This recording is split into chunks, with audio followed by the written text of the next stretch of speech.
Hello, cosmic explorers. Welcome back to another journey through the universe's most mind-bending mysteries. Tonight, we're diving into something truly extraordinary objects, so dense, so extreme, that they rewrite the very rules of physics. Imagine this.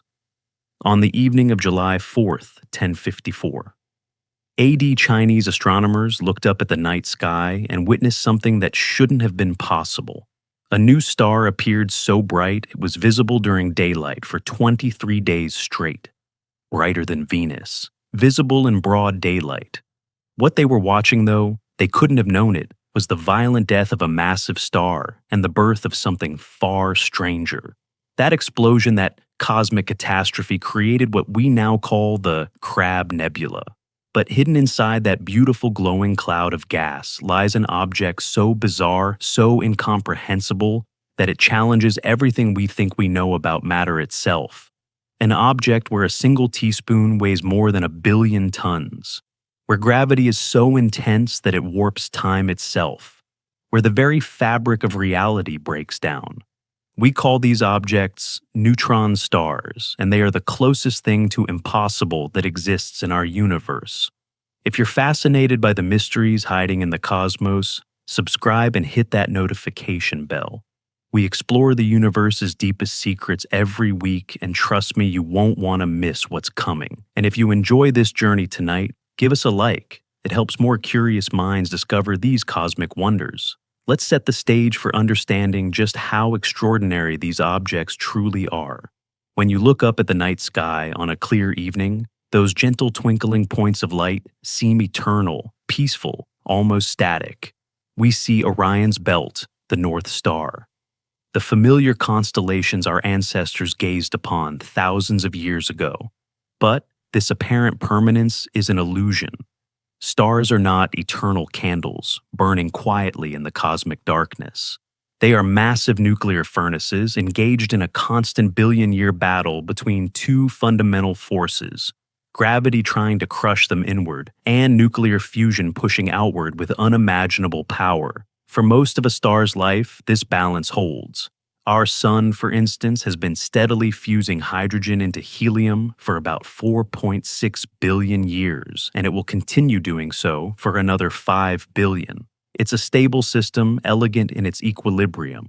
But this peace cannot last forever. The universe has rules, and one of those rules is this: eventually every star runs out of fuel. When that happens, everything changes. Now, what happens next depends entirely on the star's mass.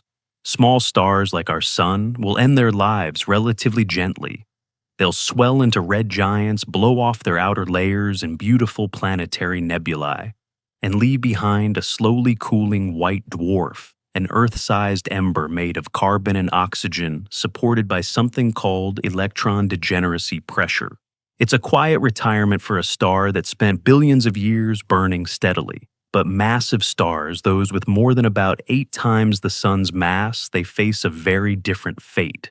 They burn through their nuclear fuel at an astonishing rate, living fast and dying young.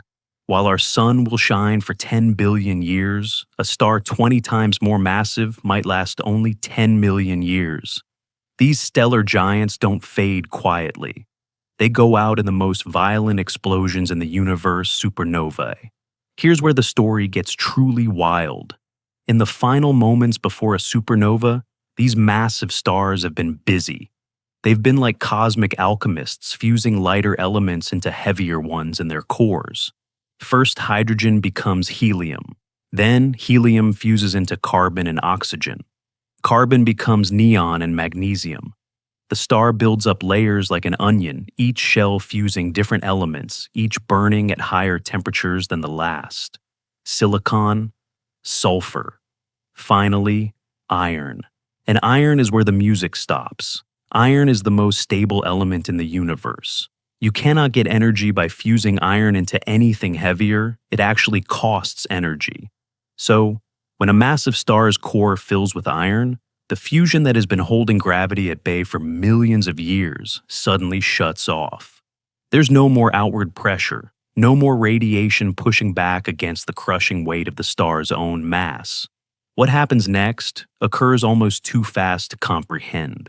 Without fusion to support it, the iron core, a sphere about the size of Earth, but containing more mass than our Sun, collapses. Not slowly, not gradually.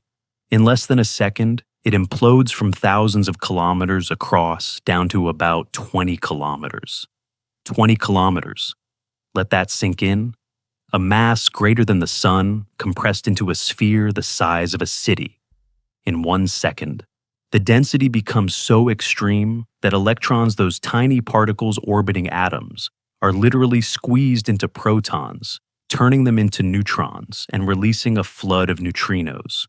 This process is called neutronization, and it's one of the most violent transformations matter can undergo. The core becomes so dense that atomic structure as we know it completely breaks down. Atoms don't exist anymore.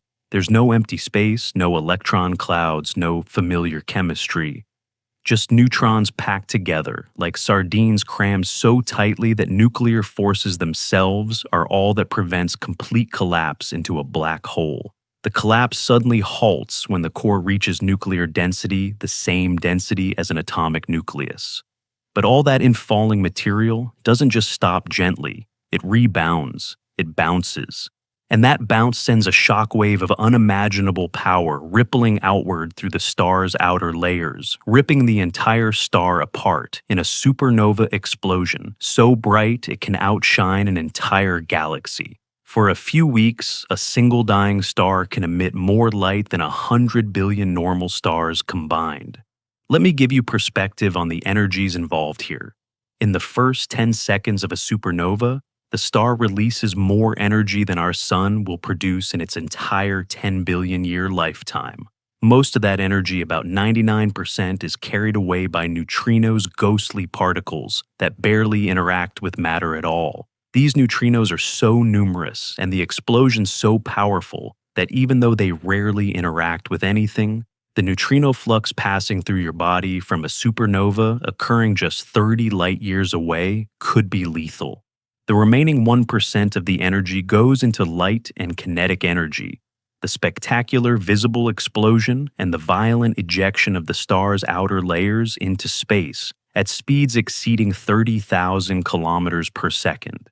That mere 1% is still enough energy to forge every element heavier than iron, scatter them across light years of space and seed the cosmos with the raw materials for new stars, new planets, and eventually life itself. But we're not here to talk about the explosion. We're here to talk about what's left behind.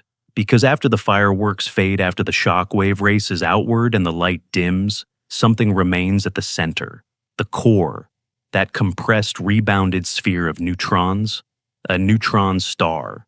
Now, the fascinating thing is that we predicted these objects existed before we ever found one. In 1932, just 1 year after the neutron itself was discovered by James Chadwick, a brilliant Soviet physicist named Lev Landau proposed that there might be stars made entirely of neutrons. Think about that timing. We'd only just confirmed that neutrons existed at all, and Landau was already theorizing about entire stars composed of them. It was an audacious idea, and honestly, it sounded like science fiction. How could such an object be stable? What would prevent it from immediately collapsing into nothing? 2 years later, in 1934, Walter Baade and Fritz Zwicky took Landau's idea further. They were studying supernovae, those mysterious stellar explosions, and they proposed something revolutionary. Supernovae weren't just explosions. They were transformations. The death of a normal star and the birth of a neutron star. They even coined the term neutron star and suggested these objects would be incredibly small and incredibly dense. They calculated that all the mass of a regular star would be crushed down to a sphere just tens of kilometers across. But here's the thing, proposing an idea and actually finding evidence are two very different things. For 3 decades after Baade and Zwicky's proposal, neutron stars remained purely theoretical. We had no way to detect them. They were too small, too dark, too far away. Astronomers began to wonder if they even existed at all. Maybe stars always collapse straight into black holes. Maybe neutron stars were just a mathematical curiosity with no physical reality. Then came 1967, and everything changed. A young graduate student at Cambridge University named Jocelyn Bell was using a radio telescope to study quasars, extremely distant bright objects we now know are powered by supermassive black holes. She was analyzing chart recordings, literally miles of paper, covered in wiggly lines, representing radio signals from space. And she noticed something odd, a signal that repeated, precisely, every 1.337 seconds. Pulse, pulse, pulse like cosmic clockwork. At first, she and her advisor, Anthony Hewish, were baffled. The signal was too regular to be natural. They half-jokingly called it LGM-1. LGM stood for Little Green Men, a reference to the possibility it might be an artificial signal from an alien civilization. Can you imagine? For a brief moment, they thought they might have detected an extraterrestrial beacon. But as they kept observing, they found more. 3 more pulsing sources in different parts of the sky. And it became clear this wasn't aliens. This was something else entirely, something natural, something spinning, something incredibly dense and incredibly small that was rotating and sweeping a beam of radio waves across Earth like a cosmic lighthouse. They had discovered pulsars, and pulsars, as we would soon understand, were neutron stars. Think about what's required to produce a signal that regular. The pulses Bell detected were repeating with a precision that rivaled the best atomic clocks.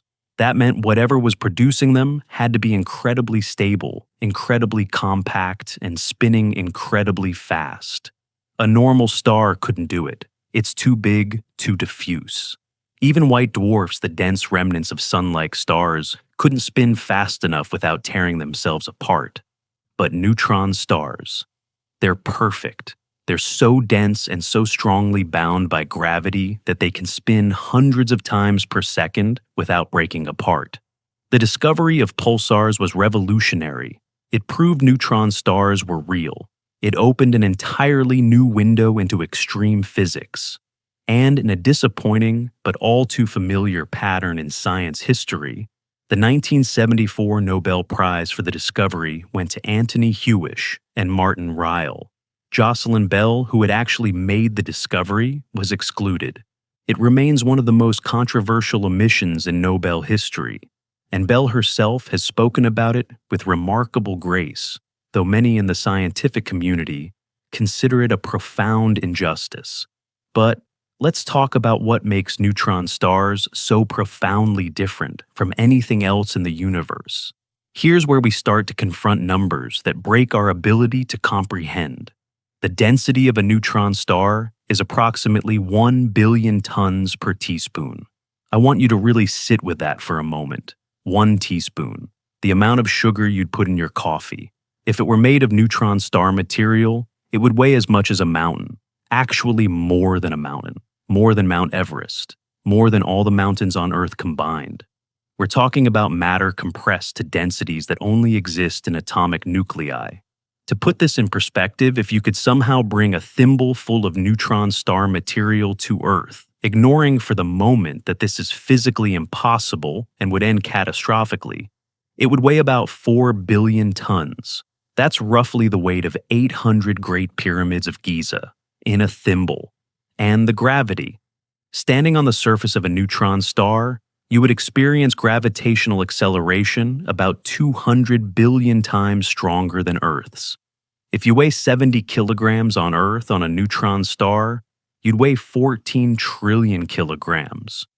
But of course, you wouldn't weigh anything for long because you'd be instantly compressed into a layer of atoms roughly 1 atom thick on the surface. The tidal forces alone, the difference in gravitational pull between your head and your feet, would be so extreme that you'd be torn apart and compressed simultaneously before your nervous system could even register what was happening.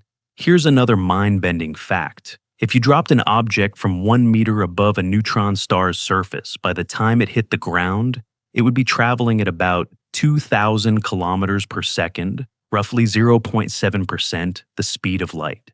The kinetic energy from that impact would be equivalent to a small nuclear weapon from a 1-meter drop. Now, a common misconception, and this is important, is that people often confuse neutron stars with black holes. It's understandable. Both are the remnants of massive stars. Both are incredibly dense. Both warp space-time dramatically. But they are fundamentally different objects. A black hole is a region of space-time where gravity is so strong that nothing, not even light, can escape once it crosses the event horizon. A neutron star, while incredibly dense, still has a surface. Light can escape from it. Matter has structure. It's an actual object you could in principle visit, even if doing so would kill you instantly, in about 17 different ways simultaneously. The dividing line between these two fates was worked out by physicists studying stellar collapse. You might have heard of the Chandrasekhar limit, about 1.4 solar masses, which is the maximum mass a white dwarf can have before electron degeneracy pressure can no longer support it. Above that mass, it collapses further. For neutron stars, there's an analogous limit called the TOV limit, the Tolman-Oppenheimer-Volkoff limit, which is somewhere between 2 and 3 solar masses, though we're still refining the exact number. Below that mass, neutron degeneracy pressure can support the star. Above it, nothing can stop the collapse, and you get a black hole. This uncertainty about the exact TOV limit is actually one of the most fascinating open questions in astrophysics today. It depends on something called the equation of state of nuclear matter, essentially how matter behaves at these extreme densities. And we don't fully know. We can't recreate these conditions in laboratories on Earth. The most powerful particle colliders can briefly create tiny pockets of similar density, but nothing sustained, nothing at the scale of a stellar core. So we have to observe neutron stars in space to understand the fundamental physics of matter itself. Since that first discovery in 1967, we've found thousands of neutron stars. We've observed them across the electromagnetic spectrum, radio waves, X-rays, gamma rays, visible light. We've found neutron stars spinning hundreds of times per second, their surfaces moving at a significant fraction of light speed. We've found neutron stars in binary systems, orbiting each other in a gravitational dance that sends ripples through space-time itself. We've even detected gravitational waves from neutron star mergers, 2 of these incredible objects spiraling together and colliding in catastrophic events that forge heavy elements and briefly create conditions that haven't existed in the universe since the first moments after the Big Bang. But here's what keeps me awake at night. What fills me with wonder, we still don't fully understand what's inside them. The cores of neutron stars are hidden from us, locked away under kilometers of ultra-dense matter. At those pressures, those temperatures, those densities, the normal rules of physics start to blur and break. Quarks might escape from protons and neutrons and flow freely. Exotic particles that don't exist anywhere else in the universe might condense into strange new forms of matter. The very concept of particles might cease to have meaning. When those Chinese astronomers in 1954 watched that brilliant new star blaze into existence, they were witnessing the death of a giant and the birth of something that still, nearly 1,000 years later, pushes the boundaries of human understanding. They saw light from an explosion so violent it tore a star apart. But they couldn't see what was left behind, an impossibly dense sphere where matter exists in forms that challenge our deepest theories about reality itself. And that's just the beginning. Because while we've talked about what neutron stars are and how they form, we haven't even begun to explore what they're made of, the bizarre layered structure that exists inside these cosmic extremes.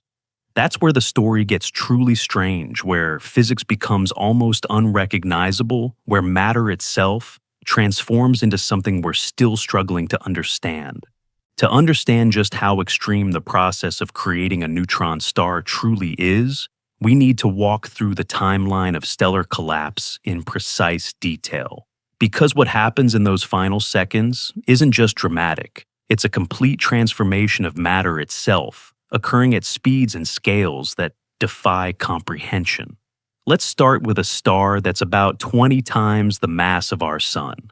It's been burning for roughly 10 million years, a cosmic blink compared to our Sun's 10 billion year lifespan.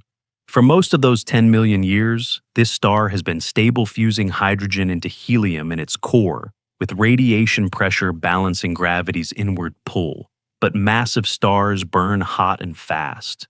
They race through their nuclear fuel like a sports car burning through gasoline. As the hydrogen in the core depletes, the core contracts and heats up.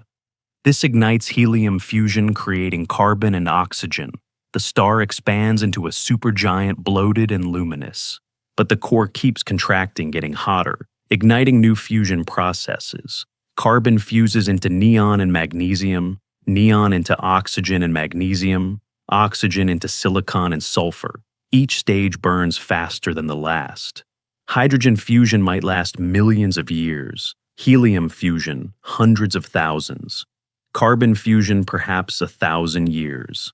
Silicon fusion, the final stage before iron, lasts about 1 day. 1 day. Think about that.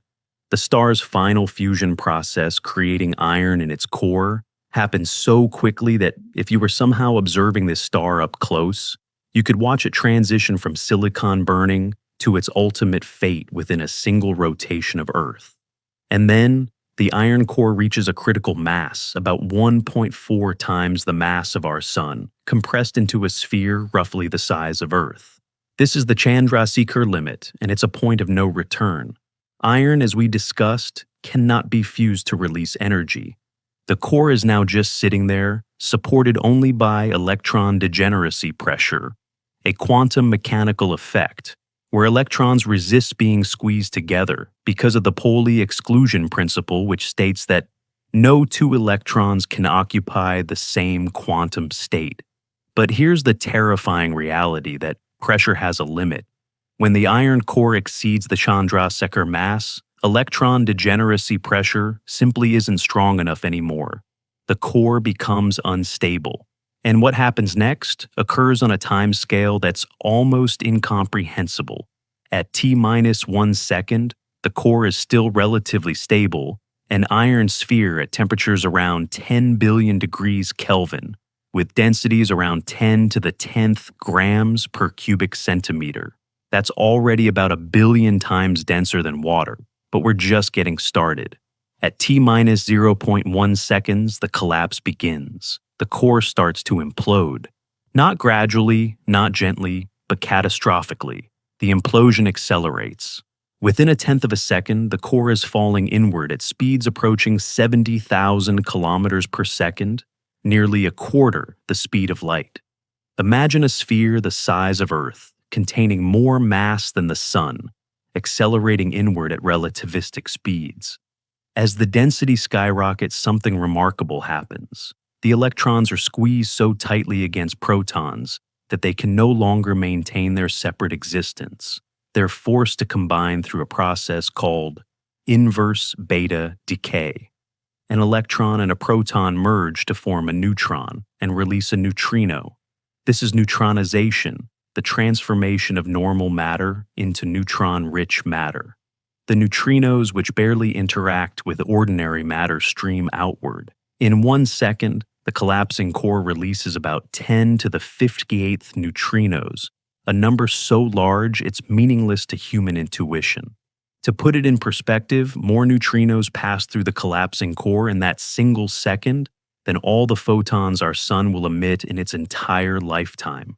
The energy carried by these neutrinos is staggering, about 10 to the 46th joules, or roughly 100 times the energy our Sun will produce in 10 billion years, released in 1 second. At T-0.01 seconds, the core's density has reached nuclear density approximately 2 times 10 to the 14th grams per cubic centimeter. This is the density of an atomic nucleus. At this point, the core is no longer made of atoms. Atoms don't exist here. There's no empty space, no electron orbitals, no chemical bonds. It's just neutrons packed together so tightly that they're essentially touching with the strong nuclear force, the same force that holds atomic nuclei together, now fighting against gravity's crushing pull. And then suddenly the collapse halts. The neutrons can't be compressed any further. The strong nuclear force creates a pressure called neutron degeneracy. Pressure similar to electron degeneracy pressure, but vastly more powerful. The core has reached a new equilibrium, but all that in falling material kilometers of stellar matter, racing inward at 70,000 kilometers per second, doesn't just stop smoothly, it bounces. This bounce is one of the most violent events in physics. The core rebounds, sending a shockwave racing outward through the infalling material. This shockwave carries enormous energy. But here's where things get complicated. Initially, the shockwave stalls. It loses energy as it plows through the dense infalling matter. For decades, astrophysicists struggled to understand how supernovae actually work, because our models kept showing the shockwave failing to blow the star apart. The answer we now believe lies in those neutrinos. Remember the flood of neutrinos streaming out of the collapsing core. Although neutrinos interact very weakly with matter, when you have 10 to the 58th of them passing through dense material, even a tiny interaction probability adds up. A small fraction, perhaps 1% of the neutrino energy, is deposited into the material behind the shockwave, reheating it and reviving the explosion. This is called the neutrino-driven mechanism, and it's a perfect example of how extreme physics operates by different rules.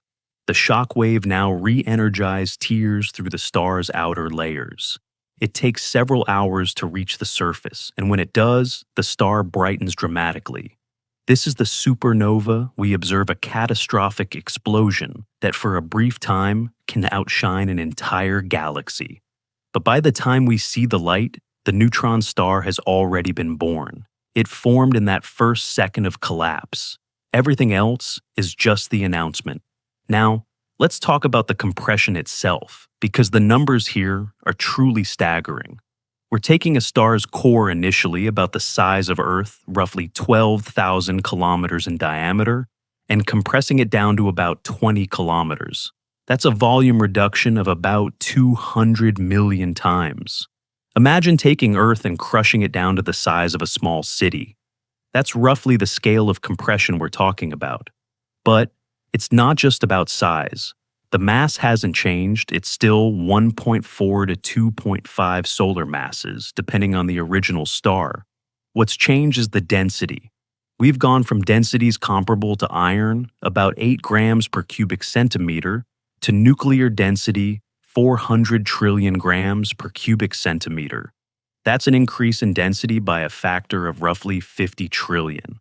To put this in a tangible context, imagine a sugar cube made of neutron star material. That tiny cube would weigh about 500 million tons on Earth. That's roughly the combined weight of the entire human population. In a sugar cube. Or consider this if you could somehow compress Mount Everest down to neutron star density. The entire mountain, all 8.8 kilometers of elevation, billions of tons of rock would fit into a space smaller than a grain of sand. The gravitational consequences of this compression are equally mind-bending. The escape velocity from a neutron star's surface, the speed you'd need to reach to break free of its gravity, is typically around 100,000 to 150,000 kilometers per second. That's about half the speed of light. For comparison, Earth's escape velocity is a mere 11.2 kilometers per second. A rocket launching from a neutron star would need to be traveling at roughly half light speed just to leave the surface. This creates bizarre relativistic effects. Time itself runs slower on a neutron star's surface compared to empty space. If you could somehow stand on a neutron star for 1 hour when you left and returned to Earth, you'd find that about 1.3 hours had passed here. It's not a huge difference, not the dramatic time dilation you'd see near a black hole, but it's measurable and real. Neutron stars warp space-time enough that general relativity stops being a tiny correction and starts being essential to understanding their behavior. Now, here's a historical detail that's often overlooked, but absolutely crucial to understanding how we figured all this out. The theoretical framework for understanding stellar collapse and neutron star formation was developed primarily in the 1930s and refined through the 1960s. We had the theory decades before we had any observational evidence. In 1939, J. Robert Oppenheimer, yes, the same Oppenheimer who would later lead the Manhattan Project, published a groundbreaking paper with his student George Volkoff. They calculated the maximum mass a neutron star could have before collapsing into what they called a frozen star, what we now call a black hole. This was the TOV limit I mentioned earlier. They found it was somewhere around 0.7 solar masses, though we now know their estimate was too low because they didn't fully account for the stiffness of nuclear matter at extreme densities. Modern estimates place the TOV limit somewhere between 2 and 3 solar masses, but the exact value is still uncertain. This uncertainty is actually one of the most exciting frontiers in modern astrophysics. The TOV limit depends critically on something called the equation of state of nuclear matter, essentially a mathematical description of how matter behaves at nuclear densities and beyond. We know how matter behaves at everyday densities. We understand atoms, molecules, chemical bonds. We even understand how matter behaves at the densities found in white dwarfs. But at neutron star densities, we're extrapolating from nuclear physics, making educated guesses based on particle accelerator experiments that can only briefly create tiny pockets of similar conditions. Different theoretical models of nuclear matter predict different equations of state, which in turn predict different maximum masses for neutron stars. Some models suggest neutron stars can exist above 2.2 solar masses. Others allow for neutron stars as massive as 2.8 solar masses. The difference matters enormously because it affects our understanding of supernova mechanics, gravitational wave signals, and the fundamental nature of matter itself. This is why recent observations have been so crucial. In 2010, astronomers discovered a pulsar designated PSR J16422 with a precisely measured mass of 1.97 solar masses, the heaviest neutron star known at the time.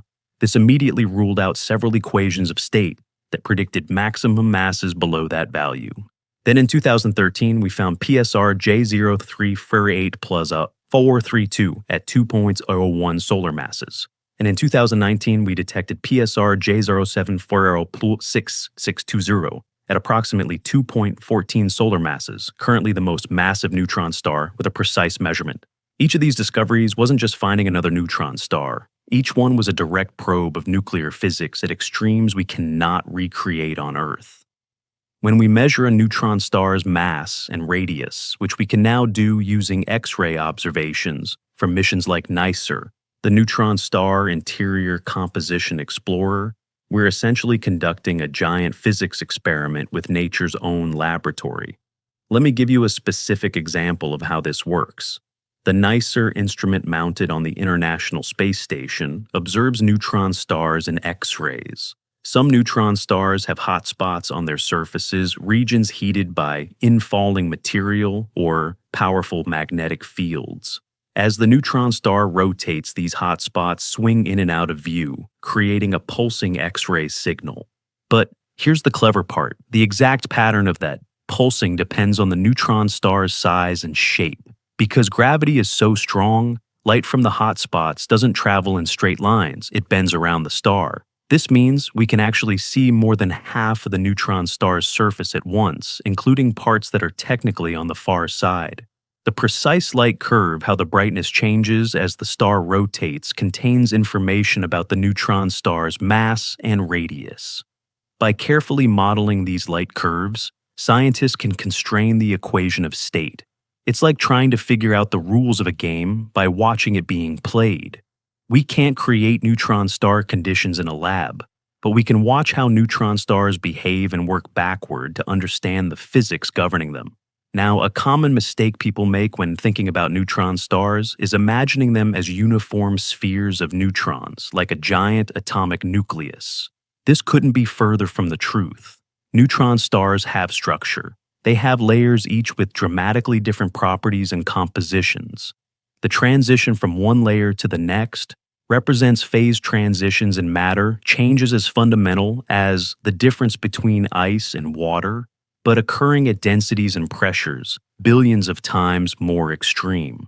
Another misconception that neutron stars are cold. They're often called dead stars, which implies they've cooled down. But a newly formed neutron star has a core temperature of around 100 billion degrees Kelvin. That's about 7,000 times hotter than the sun's core. Even after cooling for thousands of years, a neutron star's surface temperature is still around 1 million degrees. These are among the hottest objects in the universe, glowing brilliantly in X-rays even when they're not actively accreting material from a companion star. And here's something that absolutely fascinates me. The formation of a neutron star is not a gradual process. There's no slow transition. You don't have a star that's kind of a neutron star. The transformation from a normal stellar core to a neutron star happens in less than 1 second. That's faster than a human heartbeat. In the time it takes you to blink an object, the size of Earth has collapsed down to the size of a city and transformed into something fundamentally different matter in a state that defies everyday physics. This sudden transformation is why supernovae are so difficult to study. We can't watch the process unfold. We can't slow it down or replay it.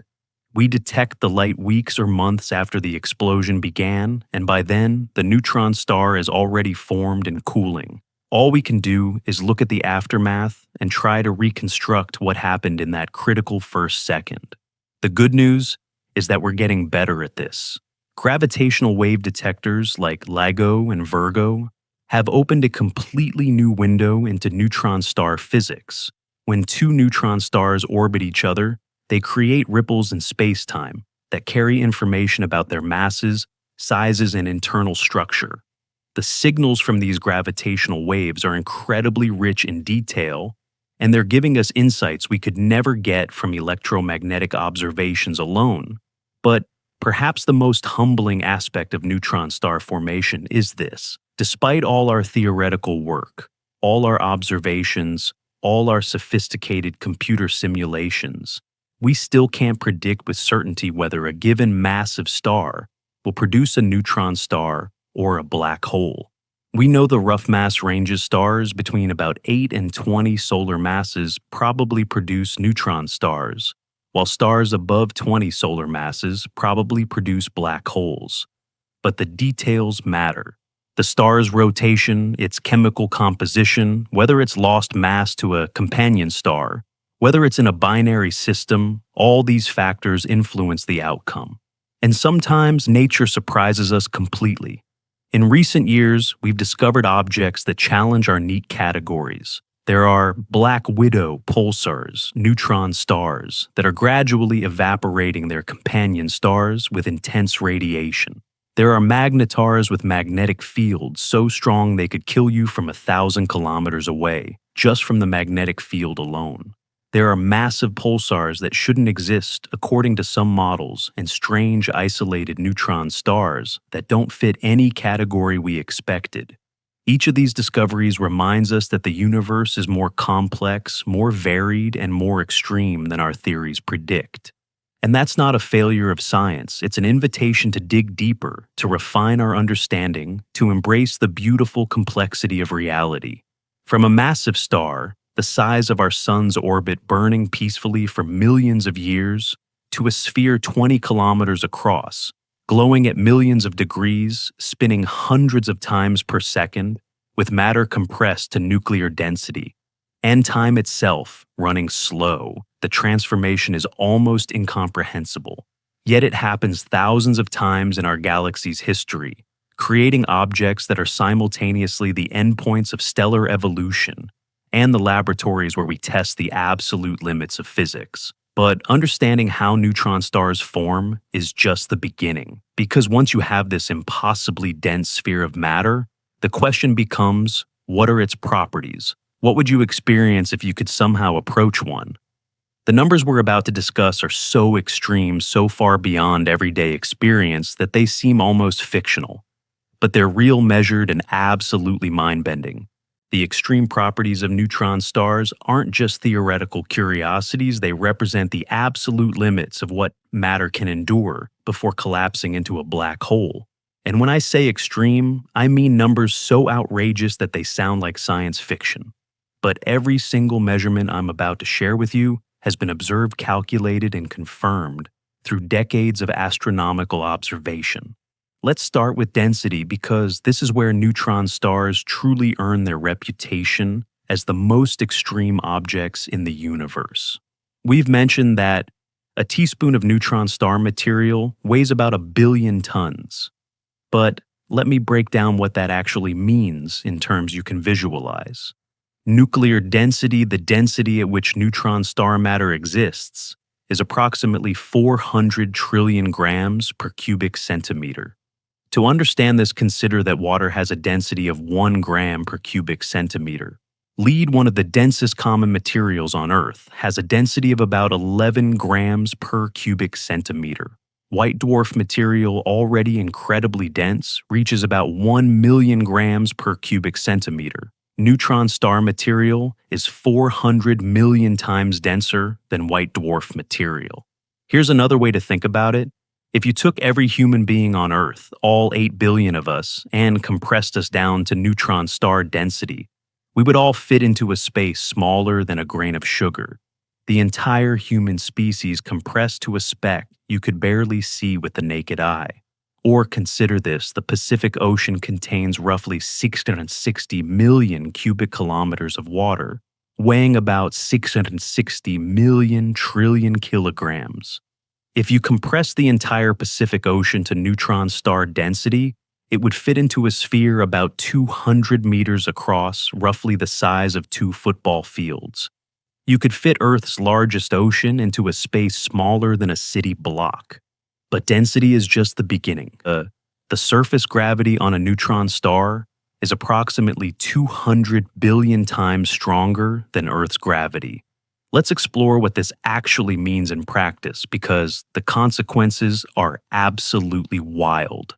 On Earth, if you weigh 70 kilograms, you're experiencing a gravitational force of about 686 newtons pulling you toward the planet's center.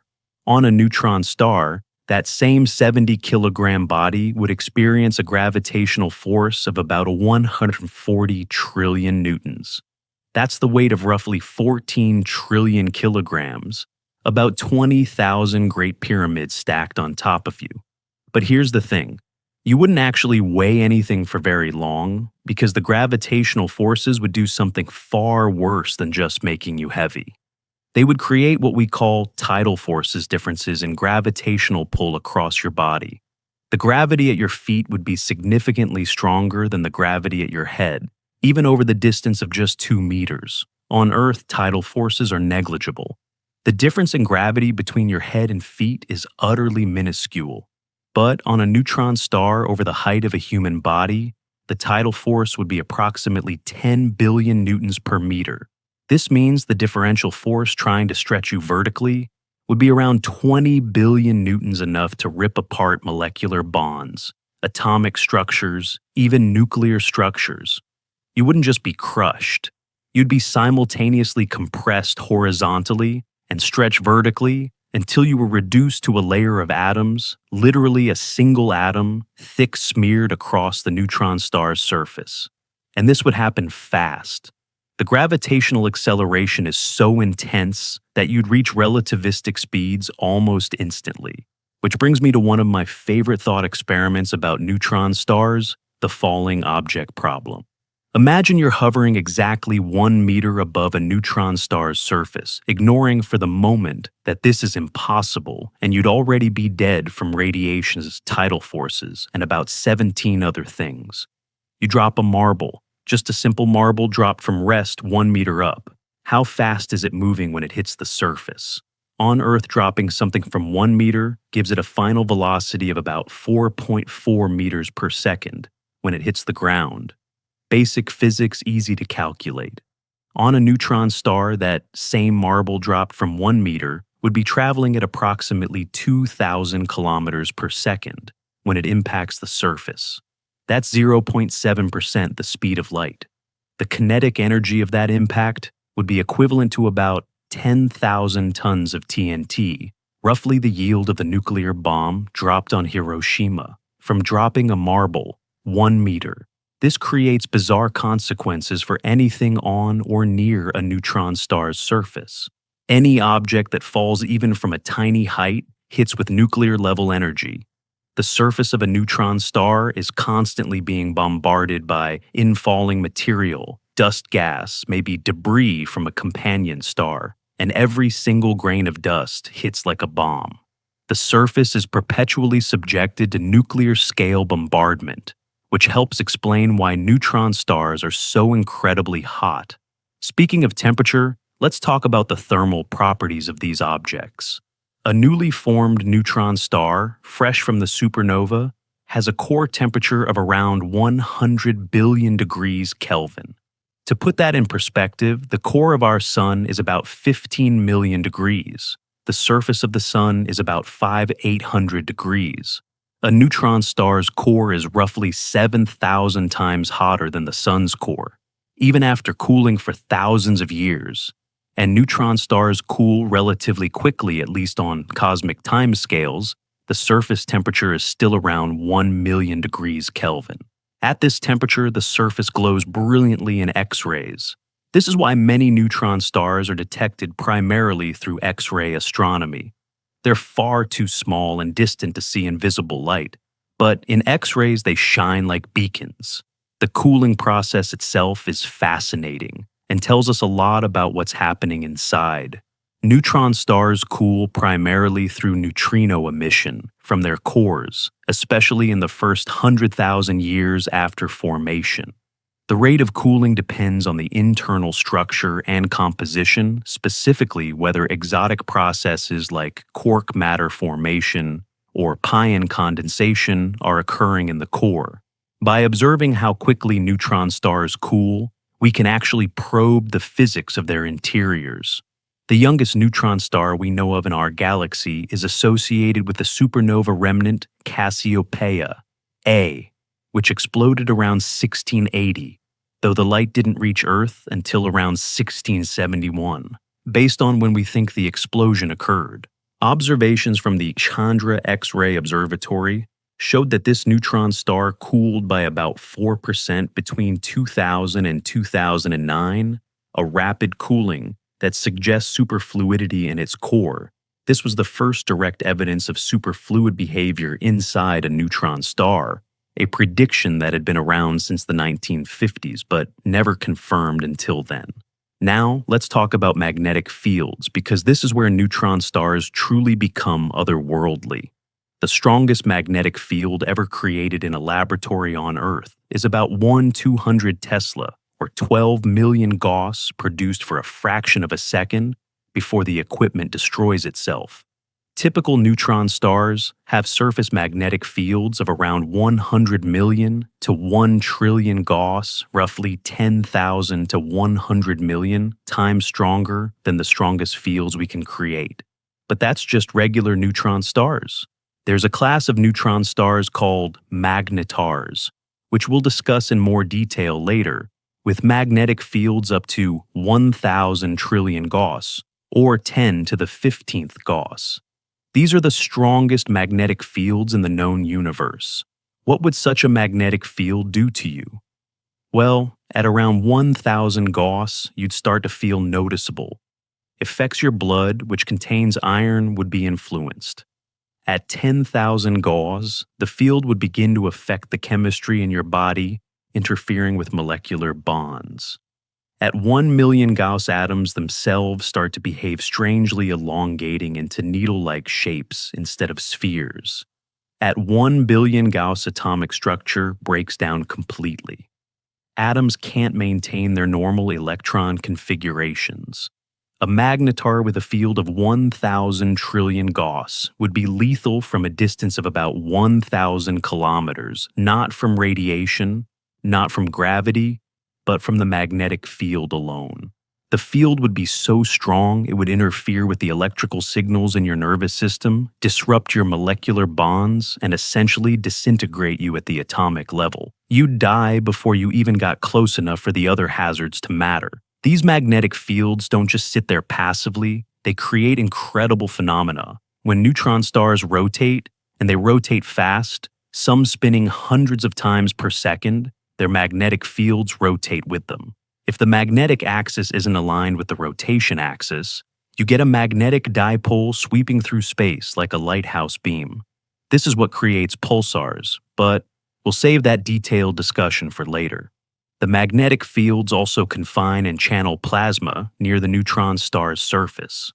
Charged particles spiral along magnetic field lines, accelerating to nearly the speed of light and emitting intense radiation.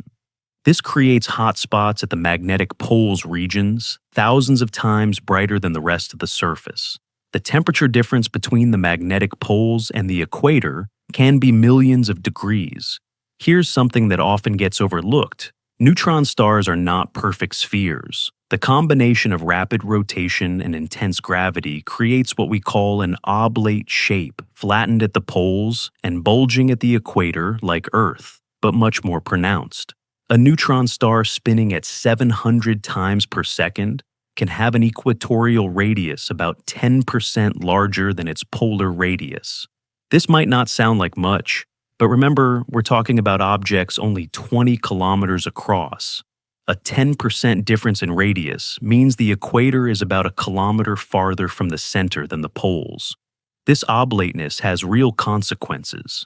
It affects how the neutron star emits gravitational waves. It changes the way light bends around the star. It influences the structure of the magnetic field. And it's something we can actually measure through careful observation of pulsar timing and X-ray emission patterns. Let me give you a concrete example, the neutron star PSR J07406620, which I mentioned earlier as one of the most massive known neutron stars at 2.14 solar masses. In 2019 and 2020, NASA's NICER mission observed this neutron star, intensively measuring the X-ray emission from hotspots on its surface as it rotated 346 times per second.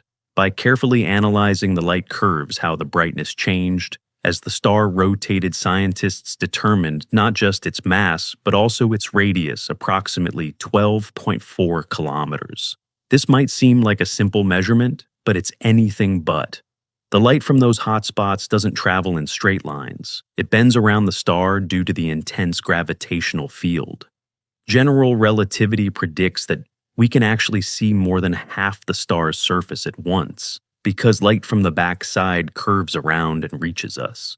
The exact pattern of this light bending depends on the star's mass and radius, and by modeling it precisely, we can extract these values. That 12.4 kilometer radius combined with the 2.14 solar mass gives us a density calculation approximately 600 trillion grams per cubic centimeter in the average density. But the core density must be even higher. This measurement eliminated several theoretical equations of state that predicted smaller radii for such massive neutron stars. It's a perfect example of how observations of these extreme objects directly constrain fundamental physics. But here's what really keeps me up at night. Despite all these measurements, despite all our sophisticated observations, we still don't fully understand what's happening at the very center of a neutron star. The core conditions are so extreme that our physics becomes uncertain. We're extrapolating beyond what we can test in laboratories or particle accelerators.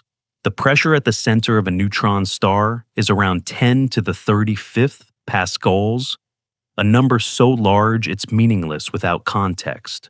Let me give you context. The pressure at the center of Earth is about 360 gigapascals, or 3.6 million times atmospheric pressure. That's already enough to create exotic high-pressure forms of minerals that don't exist near the surface. The pressure at the center of the Sun is about 26 petapascals, or 26 billion times atmospheric pressure. That's enough to sustain nuclear fusion. The pressure at the center of a neutron star is 10 to the 35th pascals, roughly a billion trillion times atmospheric pressure, or a trillion times the pressure at the sun's core. At these pressures, we genuinely don't know what happens. Protons and neutrons might dissolve into their constituent quarks. Quarks might form new exotic phases of matter. Particles that don't exist anywhere else in the universe might condense out of the quantum vacuum. This is the frontier of physics. This is where our equations become uncertain, where different theoretical models make wildly different predictions, where we need observations to guide us because our intuition completely fails. And neutron stars are giving us those observations. Every precisely measured mass, every carefully determined radius, every detailed observation of cooling or magnetic field behavior is a data point constraining the possible physics. We're using the universe's natural laboratories to explore physics we could never test on Earth. Here's a question for you. If you could instantly transport yourself to a safe distance from a neutron star and observe it for a few minutes before returning, what do you think you'd see? Would it be a smooth, featureless sphere? Would it be glowing uniformly? Take a moment to think about it. The reality is far stranger than most people imagine. You'd see a sphere, yes, but probably not a smooth one.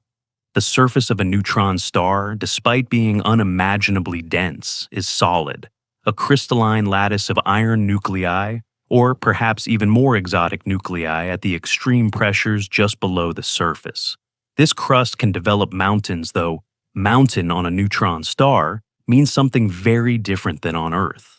Due to the intense gravity, no feature on a neutron star surface can be more than a few millimeters tall before it collapses under its own weight.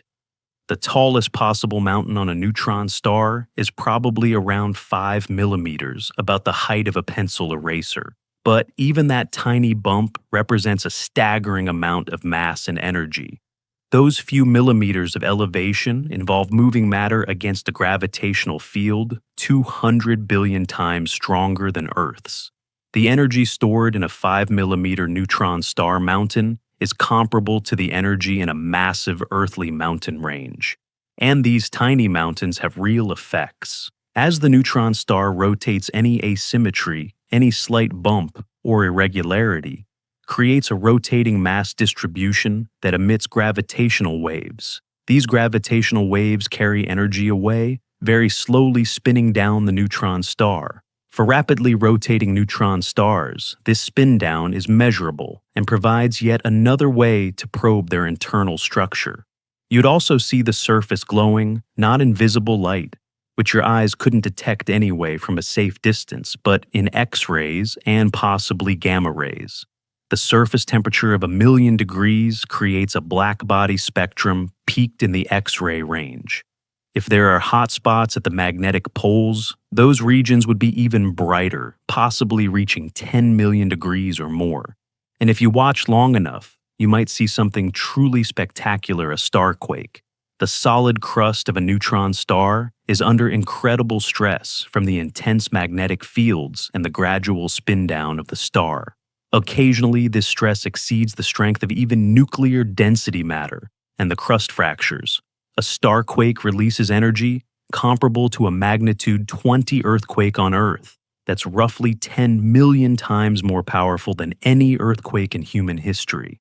These starquakes can create sudden glitches in the rotation, rate sudden increases in X-ray emission, and even brief gamma-ray bursts. The magnetar SGR 180620, which we'll discuss more later, produced a starquake in December 2004 that released more energy in 1/10 of a second than our sun emits in 150,000 years. The gamma-ray pulse was so intense, it temporarily blinded several satellites and measurably affected Earth's ionosphere from a distance of 50,000 light-years. If that magnetar had been 10 light-years away instead of 50,000, the burst would have caused a mass extinction event on Earth. This is what I mean by extreme. These aren't just interesting astronomical objects. They're cosmic extremes that push physics to its absolute limits, that challenge our understanding of matter, energy, space, and time. Every neutron star is a natural laboratory, conducting experiments we could never perform, on Earth compressing matter to densities we can only dream of achieving, creating magnetic fields that dwarf anything we can produce, demonstrating physics that operates at the boundary between matter and black holes. And we're only just beginning to explore their full complexity. Because while we've talked about the external properties, the density, gravity, temperature, and magnetic fields, we haven't yet ventured inside. The interior of a neutron star is even stranger than its exterior, a layered structure where each layer represents a different phase of matter, each more exotic than the last. That journey inward reveals physics that seems almost impossible, yet must be real because these objects exist. If we could take a journey from the surface of a neutron star down to its core, we'd encounter layers of matter, unlike anything that exists anywhere else in the universe. Each layer represents a different phase of matter, each governed by different physics, and together they form what is perhaps the most complex and mysterious structure in all of astrophysics. This is a descent through layers where the very definition of matter changes every few hundred meters, where familiar particles dissolve into exotic states, where quantum mechanics and relativity dance together in ways we're still struggling to understand. Let's begin at the surface, because even that isn't what most people imagine. The outermost layer of a neutron star is called the atmosphere, though calling it an atmosphere is almost misleading. It's only a few centimeters thick, about the width of your hand, but it's unlike any atmosphere you've ever encountered. The temperature is around 1 million degrees Kelvin, and the material exists as a plasma of ionized atoms, primarily iron, though possibly heavier elements, depending on the star's history. This thin atmosphere is where most of the thermal radiation we detect originates. Despite being only centimeters thick, it's optically thick enough to create a black body spectrum that tells us the surface temperature. The atoms in this layer are already being affected by the intense magnetic field. In normal conditions, atoms are roughly spherical electron clouds surrounding a nucleus. But in magnetic fields exceeding 1 billion Gauss atoms, elongate into needle-like shapes, their electron orbitals stretched along the magnetic field lines. This affects how they absorb and emit light, creating spectral features that are completely absent in normal atomic physics. In 2002, astronomers observed absorption features in the X-ray spectrum of a neutron star called 1E 1207.45209. These features couldn't be explained by any known atomic transition. It took years of theoretical work to realize they were seeing cyclotron resonance absorption electrons, spiraling in the intense magnetic field at specific energies.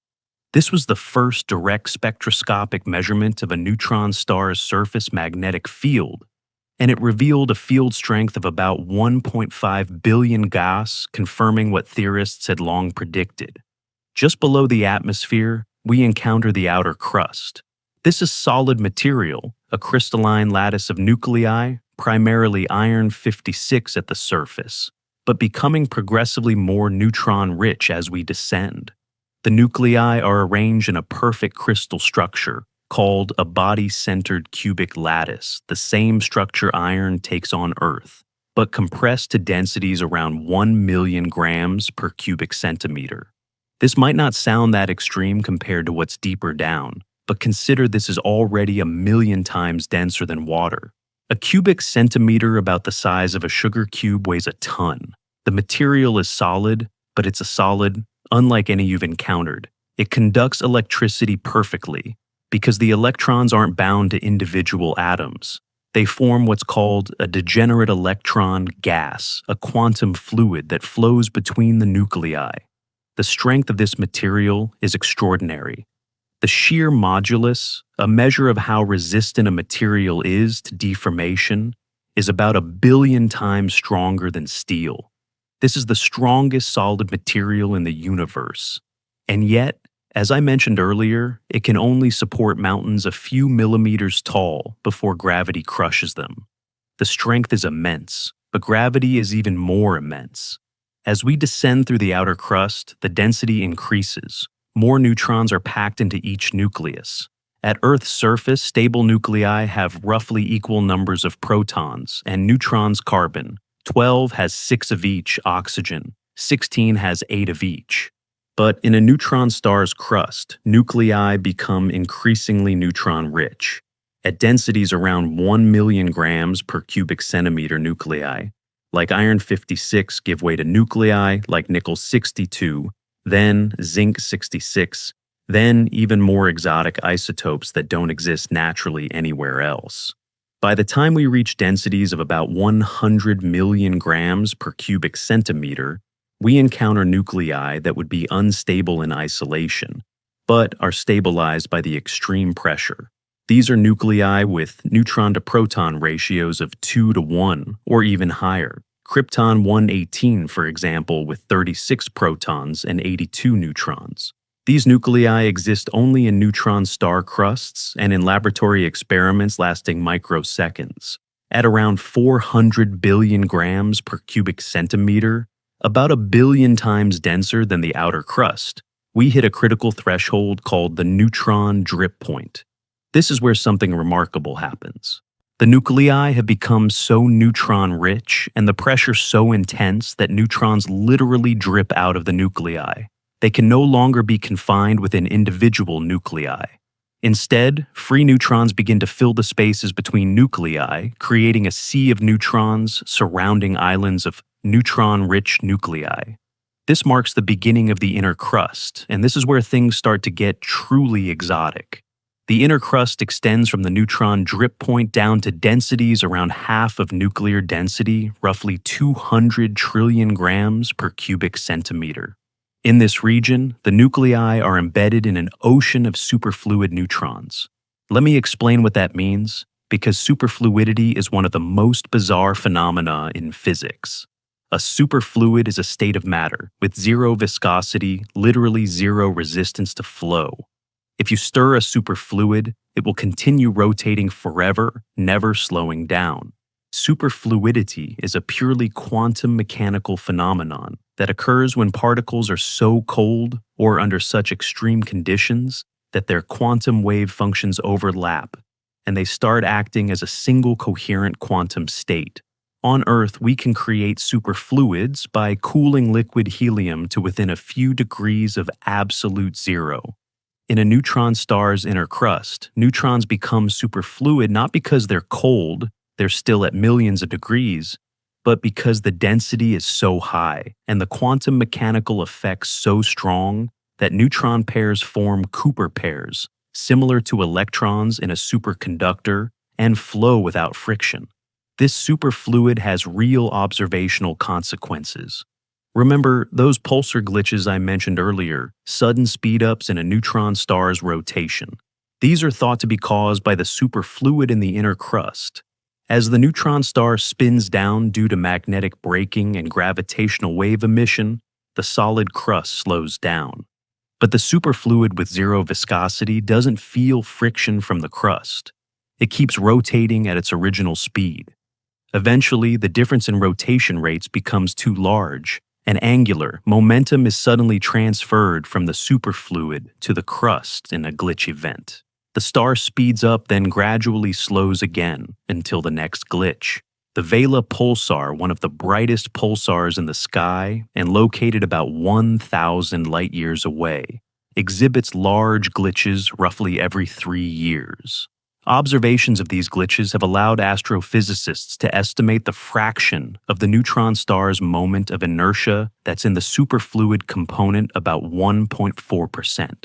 This might sound small, but it represents direct observational evidence of superfluidity inside a neutron star, confirming predictions made decades earlier. But the inner crust has another surprise waiting for us. As we descend deeper and the density continues to increase, the neutron-rich nuclei don't remain spherical. They start to deform into exotic shapes driven by the competition between nuclear forces and the Coulomb repulsion between protons. This creates structures that physicists have affectionately dubbed nuclear pasta because the shapes resemble various types of Italian pasta. At lower densities in the inner crust, nuclei are spherical. We call these gnocchi. As density increases, they elongate into rod-like structures called spaghetti. At even higher densities, the rods connect to form sheets called lasagna. Then the topology inverts. Instead of rods of nuclear matter in a neutron sea, you get tubes of neutrons and nuclear matter, anti-spaghetti, or bucatini. Finally, you get spherical bubbles of neutrons and nuclear matter, anti-gnocchi, or Swiss cheese. This isn't just whimsical naming. Nuclear pasta is thought to be the strongest material in the universe, up to 10 billion times stronger than steel. The structure is held together by the strong nuclear force operating at maximum efficiency, creating a material so rigid that it could dramatically affect how neutron stars vibrate, how they respond to tidal forces from companion stars, and how quickly they transfer angular momentum during glitches. Computer simulations of nuclear pasta are incredibly challenging because you're trying to model quantum mechanics and nuclear forces for trillions of particles simultaneously. The calculations require supercomputers and still take months to run, but the results are stunning. These exotic structures form spontaneously from the physics creating ordered phases of matter that would be considered impossible under normal conditions. At the base of the inner crust, at around half nuclear density, we encounter another phase transition. The nuclei, whatever exotic shapes they've taken, finally dissolve completely. We cross into the outer core, and suddenly we're in a realm of almost pure neutron matter, though not quite. The outer core extends from about half nuclear density to around twice nuclear density, and it's dominated by neutrons, roughly 95% neutrons, but with a crucial admixture of protons and electrons. Why protons and electrons? Because of beta equilibrium. At these densities, if you had pure neutron matter, some neutrons would spontaneously decay into protons, and electrons releasing energy and lowering the total energy of the system. But this process continues only until the electron energy levels fill up due to Pauli exclusion. At that point, you reach equilibrium with about 5% protons, 5% electrons, and 90% neutrons. And here's where things get even stranger. The protons in the outer core are believed to form a superconductor, just as neutrons pair up to form a superfluid protons pair up to form Cooper pairs that flow without resistance. This proton superconductivity has profound implications for the neutron star's magnetic field evolution. A superconductor expels magnetic fields from its interior, the Meissner effect. But a type II superconductor, which is what we expect in neutron stars, allows magnetic field to penetrate in the form of quantized flux tubes. These flux tubes are thought to play a crucial role in how neutron star magnetic fields decay and evolve over millions of years. The discovery of millisecond pulsars, neutron stars rotating hundreds of times per second, provided indirect evidence for superconductivity. These old pulsars have much weaker magnetic fields than young pulsars, suggesting the fields have decayed.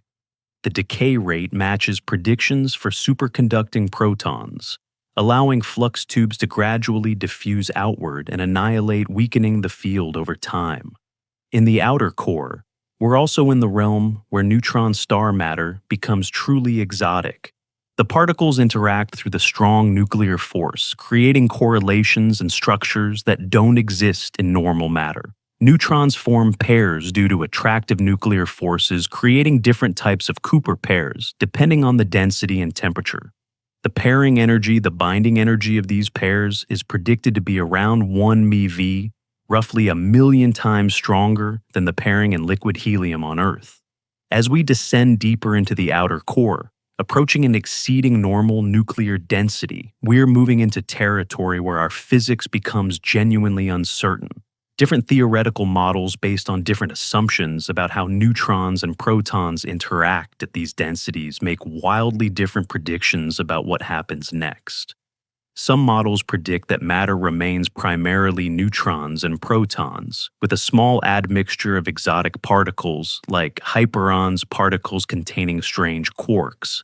Other models predict phase transitions to even more exotic states: pion condensates, kaon condensates, or the dissolution of nucleons entirely into quark matter.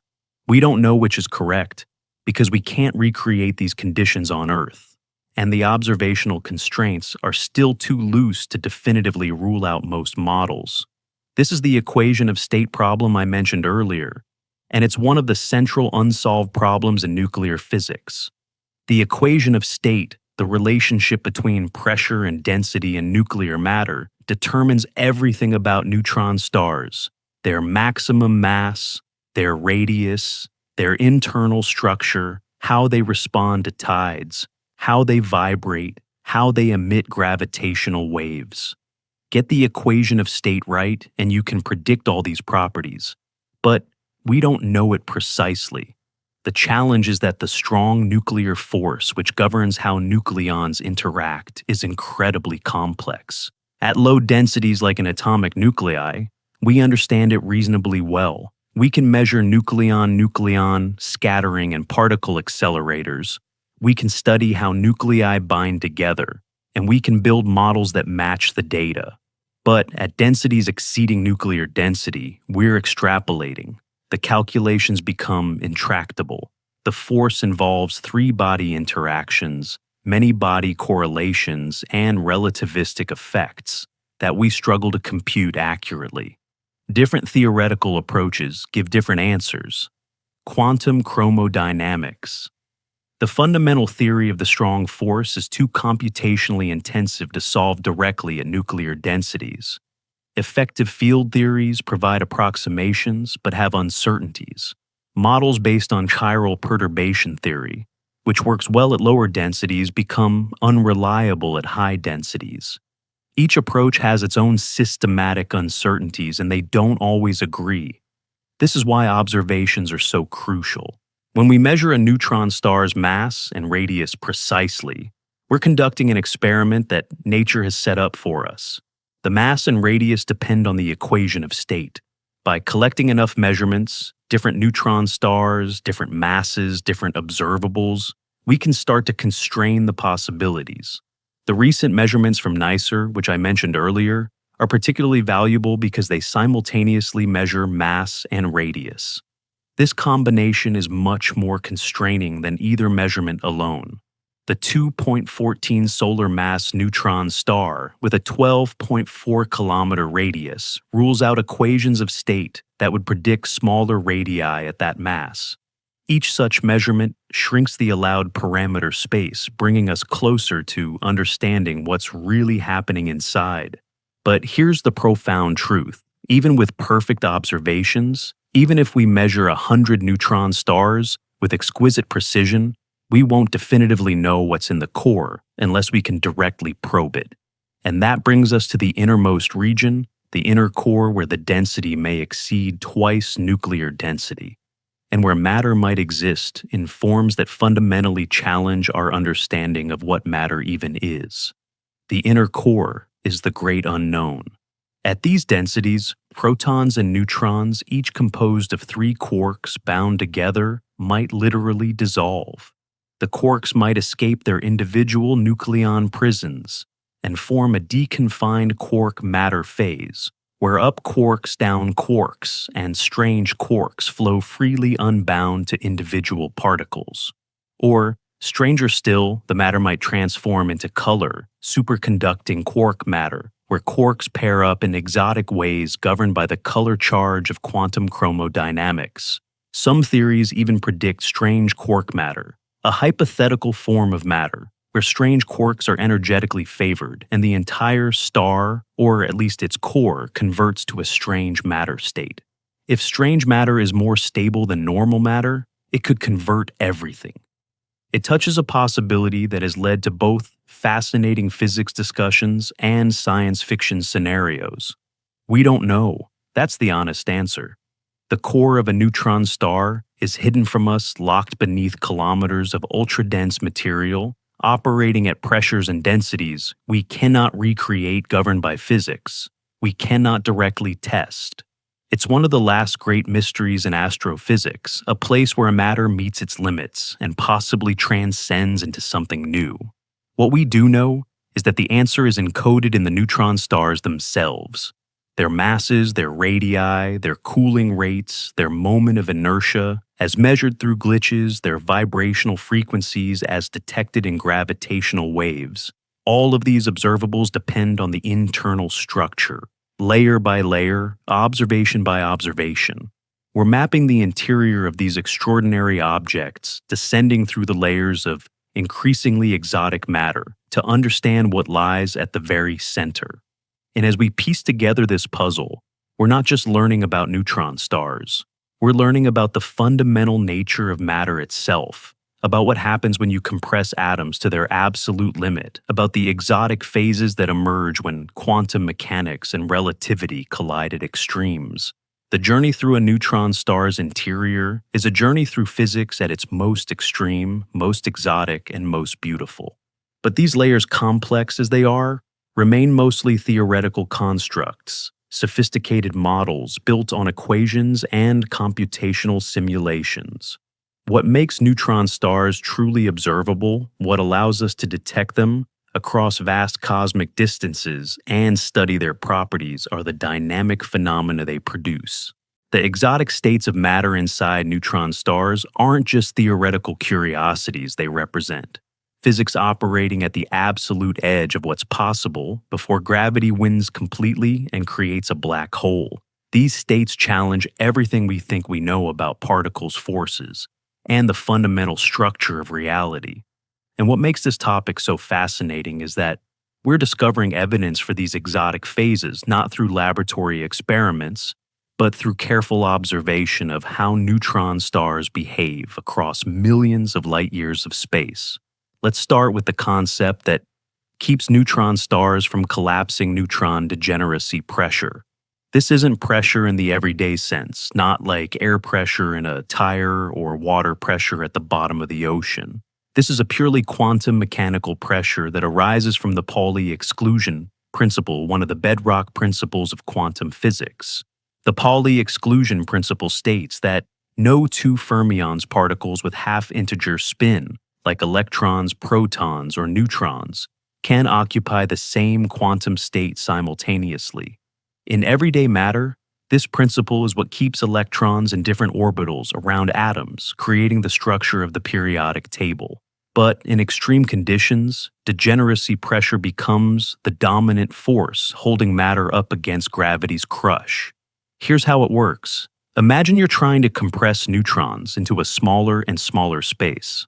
As you squeeze them together, the available quantum states at low energy fill up. The Pauli exclusion principle forces additional neutrons into higher and higher energy states, even though the temperature might be relatively low.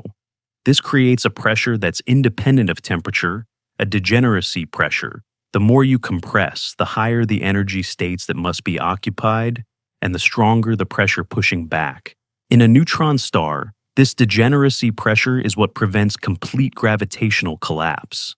Neutrons are packed so tightly that they are essentially all in contact, forced into high-energy quantum states by the exclusion principle.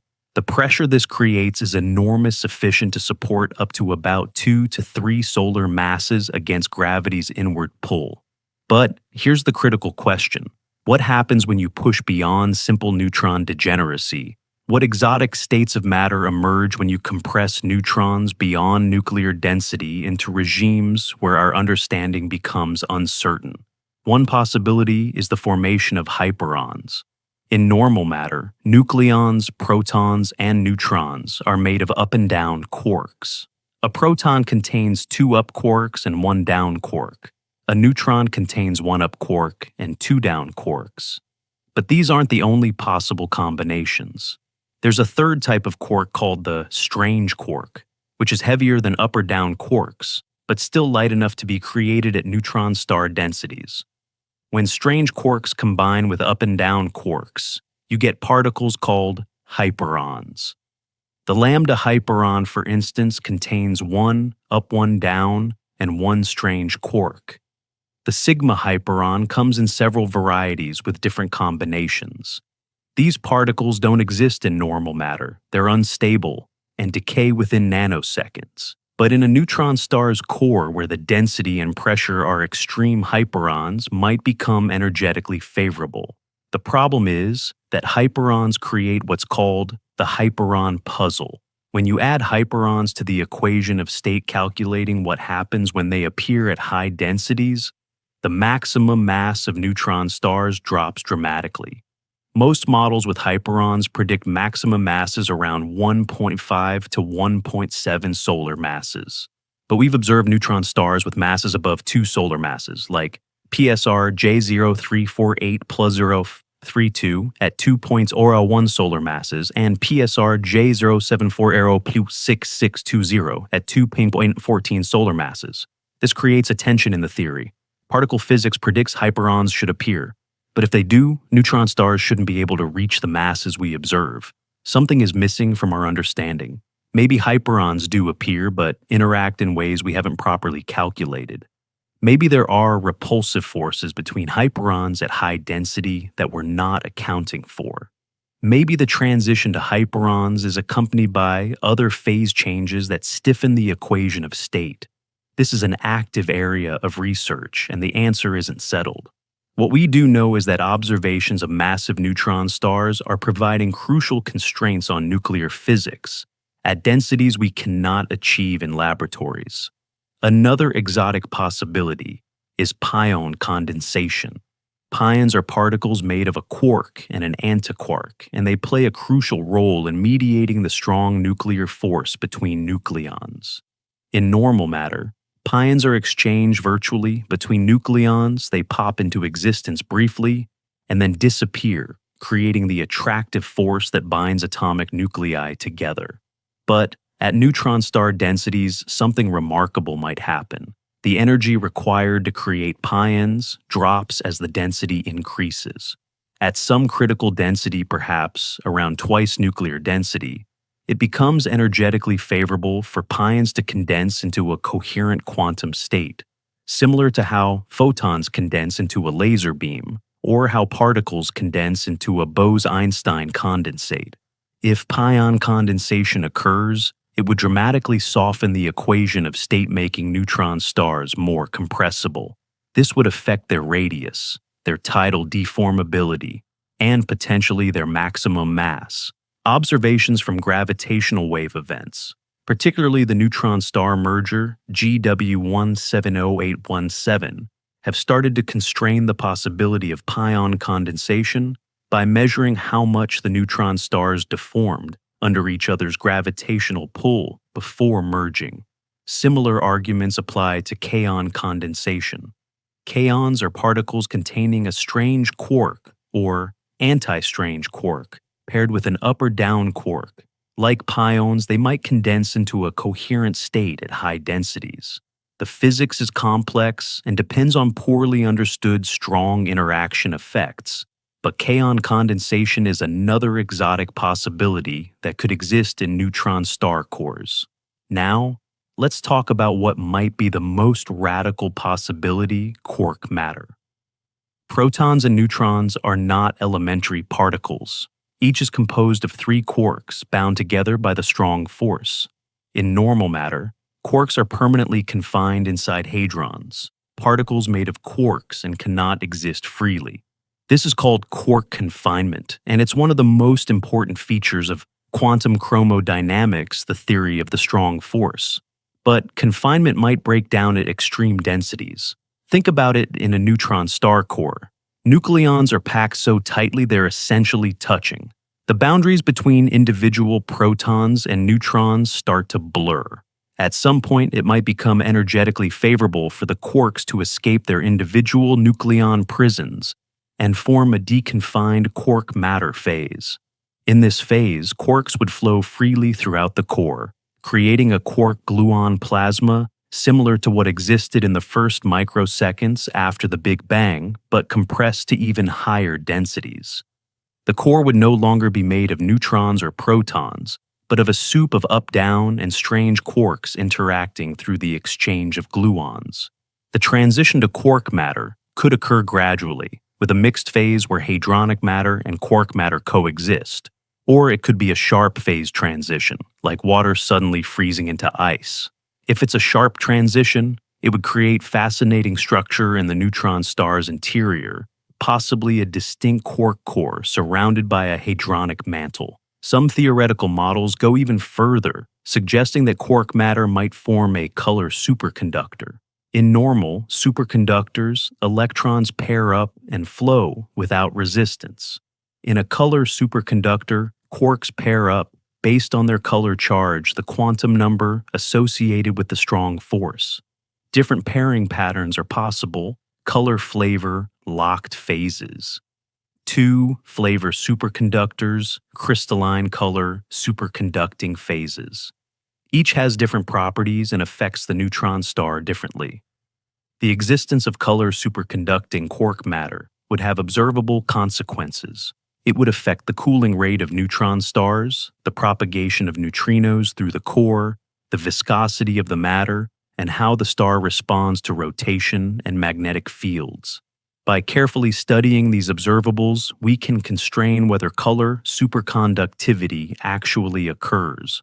Then there's the strange matter hypothesis, which is perhaps the most exotic and controversial idea of all. This hypothesis suggests that strange quark matter, with roughly equal numbers of up-down and strange quarks, might be more stable than normal matter. If this is true, then neutron stars wouldn't have cores of deconfined quark matter surrounded by normal hadronic matter. They would be strange quark stars entirely composed of strange matter from surface to center. The strange matter hypothesis was proposed by physicists Edward Witten and others in the 1980s. The idea is that while individual strange quarks are heavier than up or down, quarks the energy saved by having all 3 quark flavors in equal numbers might outweigh the mass cost.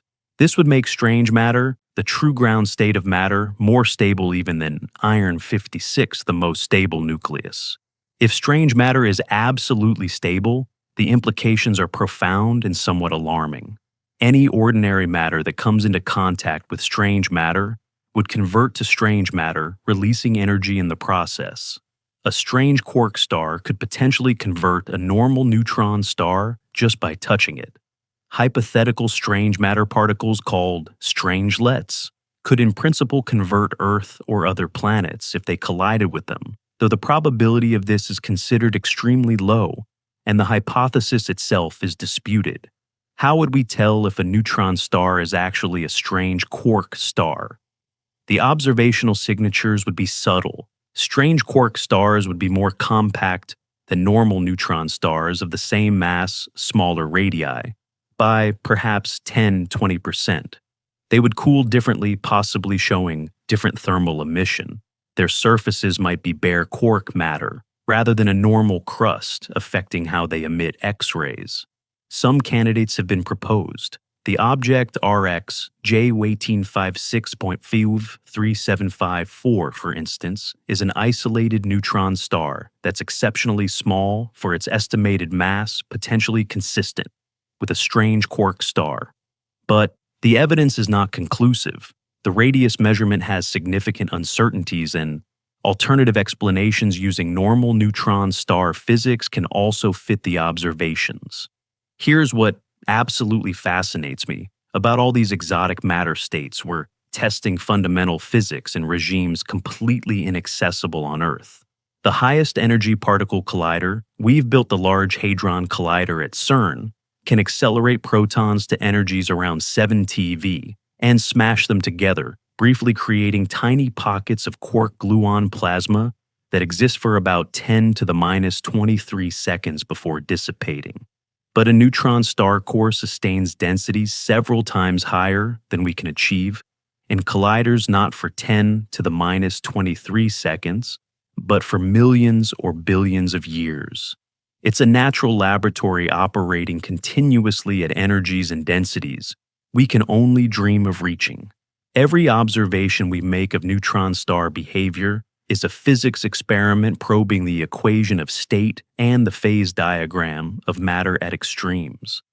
The recent detection of gravitational waves from neutron star mergers has revolutionized this field. When two neutron stars spiral together, they deform each other through tidal forces. The amount of deformation depends on the equation of state. Stiffer equations of state resist, deformation more softer. Equations of state allow more stretching. This tidal deformability is encoded in the gravitational wave signal, particularly in the final moments before the stars merge. The neutron star merger GW170817, detected in August 2017, provided the first measurement of tidal deformability from gravitational waves. The analysis showed that the equation of state must be relatively stiff. Neutron stars resist deformation more than some models predicted. This ruled out several soft equations of state that would have allowed extreme exotic matter in the cores. But here's the beautiful complexity: different exotic matter states affect observations in different ways. Hyperons soften the equation of state and reduce the maximum mass. Quark matter could either soften or stiffen the equation of state, depending on the interaction and strength between quarks. Strange matter would create very compact stars. Superfluid neutrons affect glitch behavior. Superconducting protons affect magnetic field evolution. By combining multiple types of observations, masses from pulsar timing, radii from X-ray observations, tidal deformability, from gravitational waves, cooling curves, from thermal emission, glitch statistics from long-term monitoring, we can start to piece together what's actually happening inside. It's like solving a complex puzzle where each piece of evidence constrains the possibilities. Let me give you a concrete example of how this works in practice. The millisecond pulsar PSR J0030/0451 was observed intensively by NICER in 2019. The analysis of its X-ray emission revealed not only its mass and radius, but also the geometry of hotspots on its surface. Surprisingly, the hotspots weren't at the magnetic poles, as simple models would predict. They were offset and had complex, elongated shapes. This tells us something profound about the magnetic field structure and how matter is channeled onto the surface, which in turn constrains the equation of state. The analysis favored relatively stiff equations of state and placed limits on how exotic the core composition could be. One observation, multiple constraints, all from watching X-ray pulses from a star 100 light-years away. Here's a common misconception. They think that because neutron stars are so extreme, the physics must be completely different from anything we know. But that's not quite right. The fundamental forces, gravity, electromagnetism, the strong force, the weak force are the same. The particles are the same quarks, electrons and neutrinos we study in laboratories. What's different is the regime. We're pushing these familiar components to densities and pressures where they behave in unfamiliar ways, where new collective phenomena emerge, where phase transitions occur. It's like water. At normal conditions, water is liquid. Cool it down, and it becomes ice still made of H2O molecules, but behaving completely differently. Heat it up, and it becomes steam. Pressurize it to high pressures and heat it above 374 degrees Celsius, and it becomes supercritical fluid with properties intermediate between liquid and gas. The molecules are the same, the phase is different.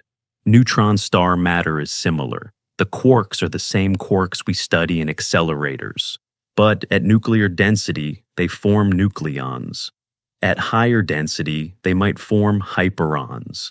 At even higher density, they might deconfine into quark matter.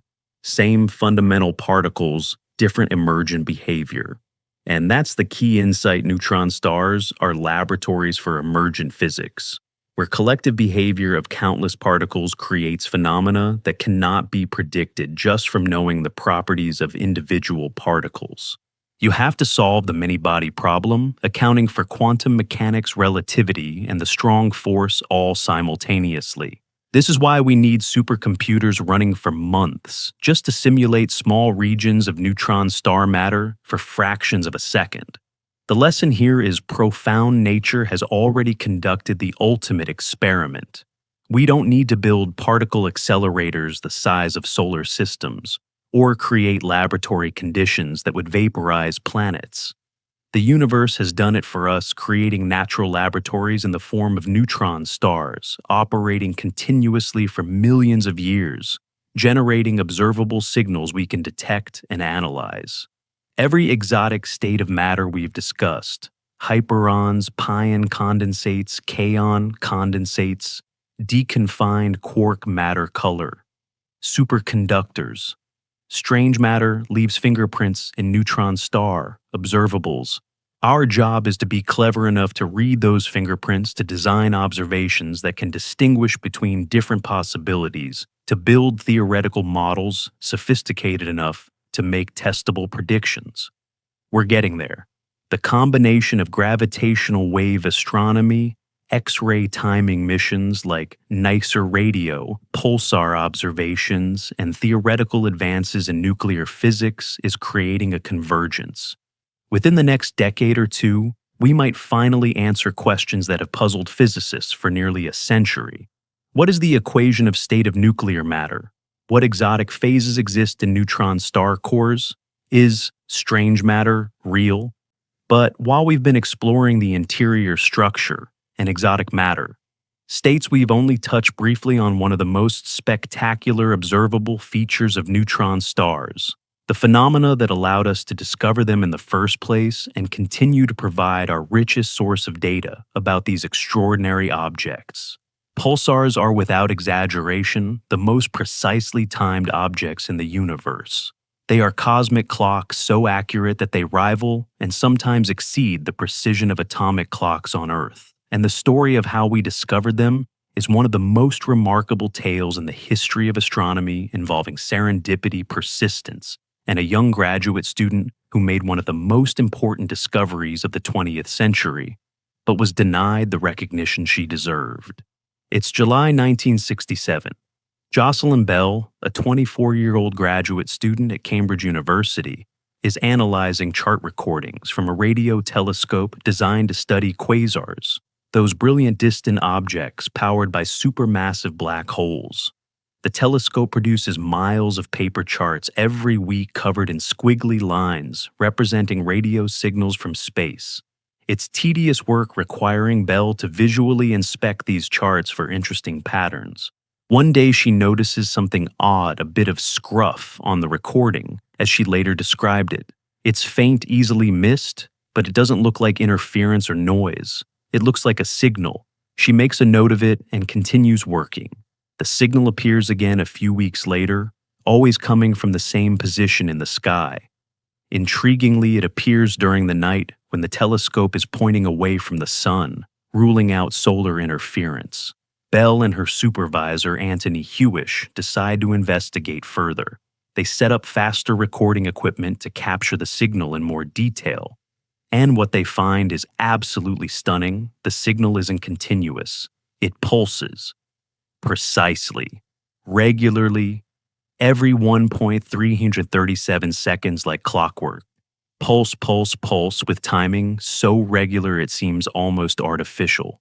For a few weeks, Bell and Hewish seriously considered the possibility that they had detected an alien civilization.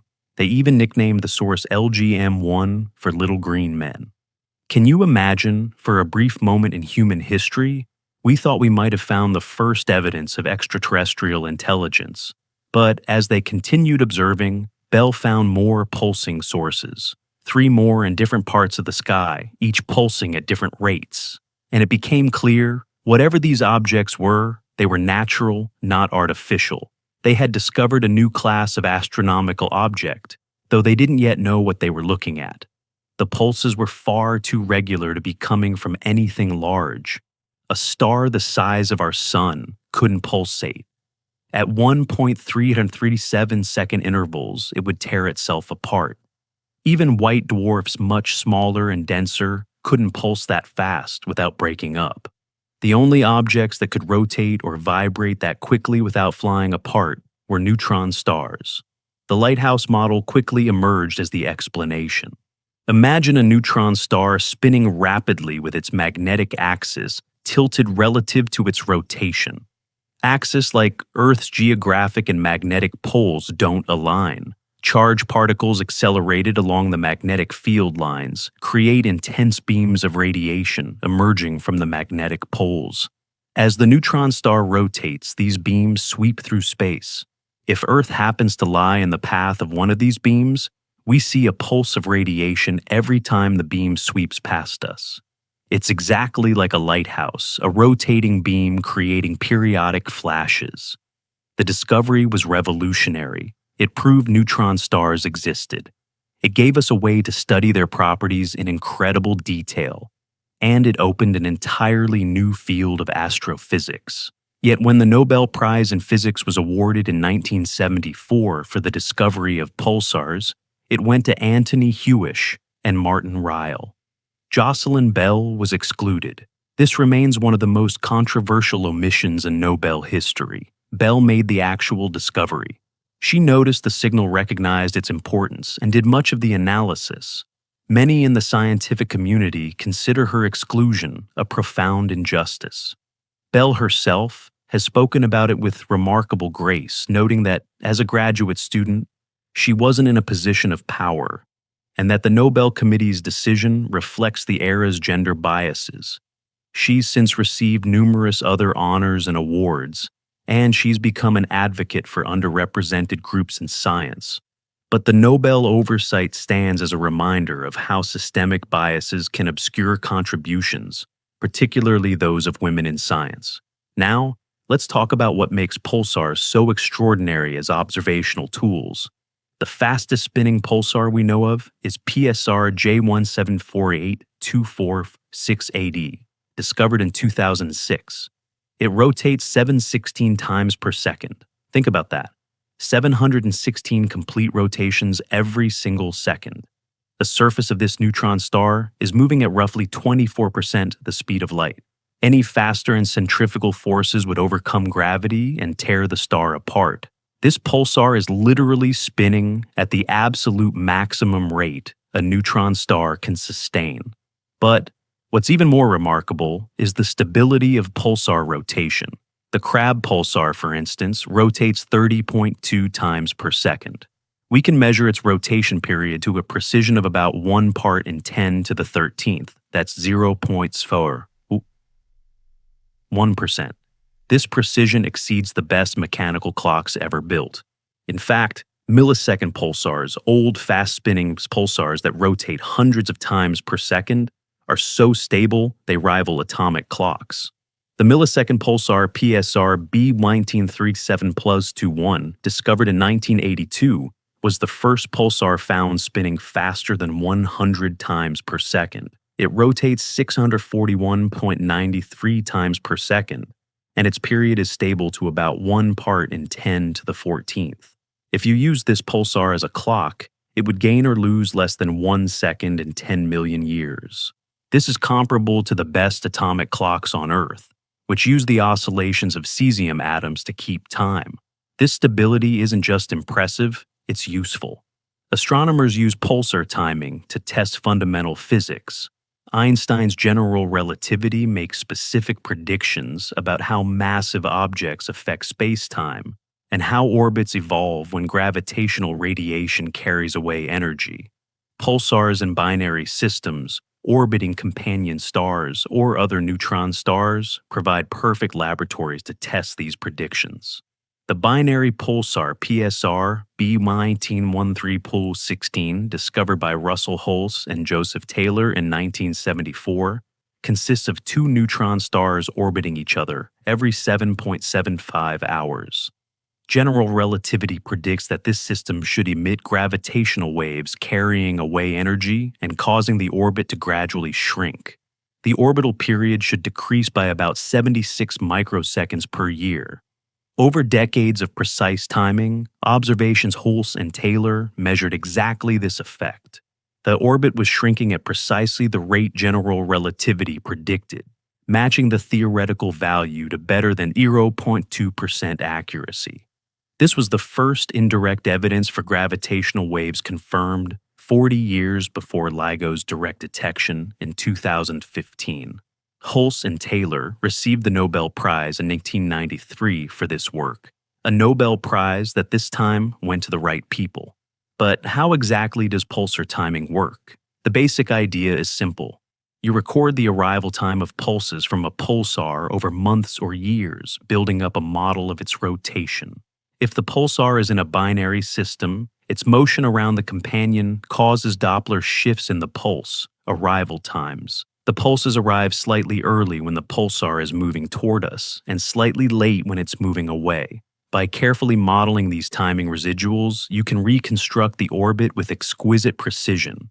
This has led to remarkable discoveries. The first planets orbiting stars other than the Sun were discovered around a pulsar. In 1992, Alexander Volshan and Dale Frail announced they'd detected 2 planets and possibly a third orbiting the millisecond pulsar, PSR B11257+12. The evidence came from tiny periodic variations in the pulsar's timing caused by the gravitational tug of the planets as they orbited. These planets formed from the debris of the supernova that created the pulsar, or from material from a destroyed companion, star orbit in a hellish environment bathed in intense radiation and magnetic fields. But their existence demonstrates that planet formation can occur in the most extreme circumstances. Now, pulsars come in several distinct categories, each revealing different aspects of neutron star physics. Normal pulsars are the ones Jocelyn Bell first discovered, young neutron stars, typically a few million to a few 100 million years old, spinning every few seconds or fractions of a second, with strong magnetic fields around 1 trillion Gauss. These are the workhorses of pulsar astronomy, numbering in the thousands. Then there are millisecond pulsars spinning 100 to 700 times per second, with much weaker magnetic fields around 1 billion Gauss. These are old neutron stars, typically billions of years old, that have been spun up by accreting matter from a companion star. The process is called recycling material falling from the companion onto the neutron star, carries angular momentum spinning it up to extraordinary speeds. Once the accretion stops, you're left with a rapidly spinning, extremely stable millisecond pulsar. The discovery of the first millisecond pulsar, PSR B11337+21 in 1982, was shocking. Astronomers didn't expect neutron stars to spin that fast. The finding forced a complete rethinking of neutron star evolution and led to the recycling model, which has since been confirmed through observations of systems caught in the act of spinning up. Then there are X-ray pulsars, neutron stars actively accreting material from companion stars. The infalling matter channeled along magnetic field lines crashes onto the magnetic poles at speeds approaching the speed of light, heating the poles to tens of millions of degrees and creating intense X-ray emission. As the neutron star rotates, we see pulses of X-rays. Some X-ray pulsars are in highly elliptical orbits coming close to their companions periodically and showing dramatic increases in X-ray brightness during these close approaches. The X-ray pulsar, HER X1, for instance, shows a complex pattern of variability. It pulses every 1.24 seconds as the neutron star rotates. It also shows a 1.7-day orbital period as it circles its companion star. And there's a 35-day superorbital period caused by precession of the accretion disk around the neutron star. Watching HER X1 is like watching 3 clocks running simultaneously at different rates, each telling us something different about the system's physics.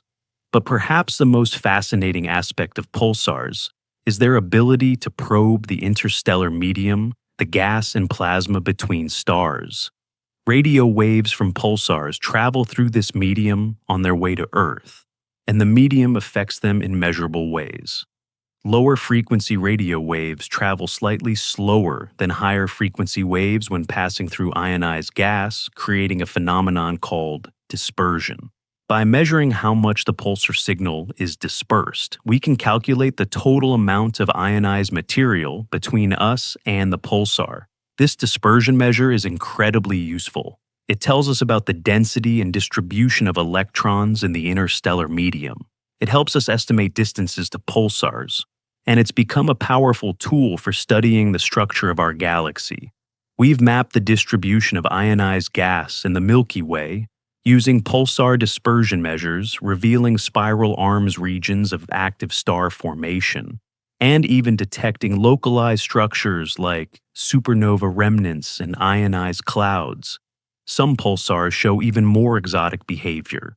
There are intermittent pulsars that turn on and off pulsing strongly for weeks or months, and then going quiet before turning back on. There are mode-switching pulsars that abruptly change their pulse profile, switching between different emission states. There are nulling pulsars that occasionally skip pulses entirely. Each of these behaviors hints at complex magnetospheric physics we're still working to understand. And then there are rotating radio transients, or RRATs, discovered only in 2006. These objects emit sporadic radio pulses separated by minutes to hours rather than the regular clockwork pulses of normal pulsars. We're not sure if they're a distinct population or just pulsars with extremely intermittent emission that we usually miss. But they've shown us that the neutron star population is more diverse than we thought. Here's something that often surprises people: pulsars slow down. The Crab pulsar, for instance, is slowing at a rate of about 38 nanoseconds per day. That might not sound like much, but over a year it adds up. The rotational kinetic energy being lost about 5 times 10 to the 38th watts has to go somewhere. Much of it goes into accelerating particles in the magnetosphere and powering the Crab Nebula, the glowing cloud of gas surrounding the pulsar. The nebula is literally powered by the pulsar's spin down, creating one of the most beautiful and dynamic objects in the sky. This spin down isn't smooth though. Pulsars occasionally glitch sudden speed-ups in rotation, lasting days or weeks, before the gradual slowing resumes. The Vela pulsar has large glitches roughly every 3 years, suddenly speeding up by about 1 part in a million. These glitches are thought to be caused by the superfluid in the neutron star's inner crust, as I discussed earlier. The superfluid rotates independently of the crust. An angular momentum is occasionally transferred suddenly when the lag becomes too large. By studying glitch statistics, how often they occur, how large they are, how quickly the pulsar relaxes afterward, we can probe the internal structure of neutron stars. Different equations of state predict different glitch behaviors because they predict different amounts of superfluid and different coupling between the superfluid and the crust. Now, let me tell you about one of the most ambitious projects in pulsar astronomy: pulsar timing arrays. The idea is to monitor dozens of millisecond pulsars, simultaneously looking for correlated changes in their pulse arrival times. Why would we do this? Because gravitational waves passing through the solar system would stretch and squeeze space-time, causing tiny changes in the distances to these pulsars, and thus in the pulse arrival times. Unlike LIGO, which detects high-frequency gravitational waves from stellar mass black holes, and neutron stars, pulsar timing arrays are sensitive to extremely low-frequency gravitational waves, with periods of years to decades. These would be produced by supermassive black hole binaries, pairs of black holes with millions or billions of solar masses orbiting each other in the centers of merging galaxies. 3 major pulsar timing array collaborations are currently operating: the North American Nanohertz Observatory for Gravitational Waves, NanoGrav, the European Pulsar Timing Array EPTA, and the Parkes Pulsar Timing Array PPTA in Australia. In 2023, these collaborations announced the first strong evidence for a gravitational wave background, a sea of gravitational waves from countless supermassive black hole binaries throughout the universe, all contributing to create a stochastic background, similar to the static you'd hear on a radio between stations. This detection represents a new era in gravitational wave astronomy. We're not just detecting individual merger events anymore. We're detecting the collective signal from the entire population of massive black hole binaries across cosmic history.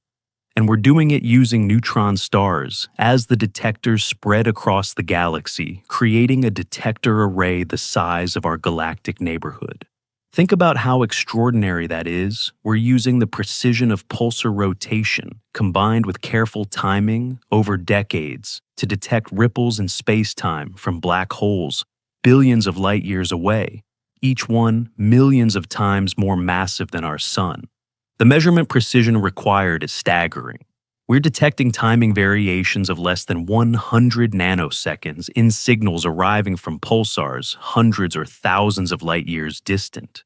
But pulsars aren't done surprising us. There's an entire population of neutron stars we haven't discussed yet, objects even more extreme than the pulsars I've been describing, with magnetic fields so intense they reshape the very fabric of space-time around them and produce some of the most violent outbursts observed anywhere in the cosmos.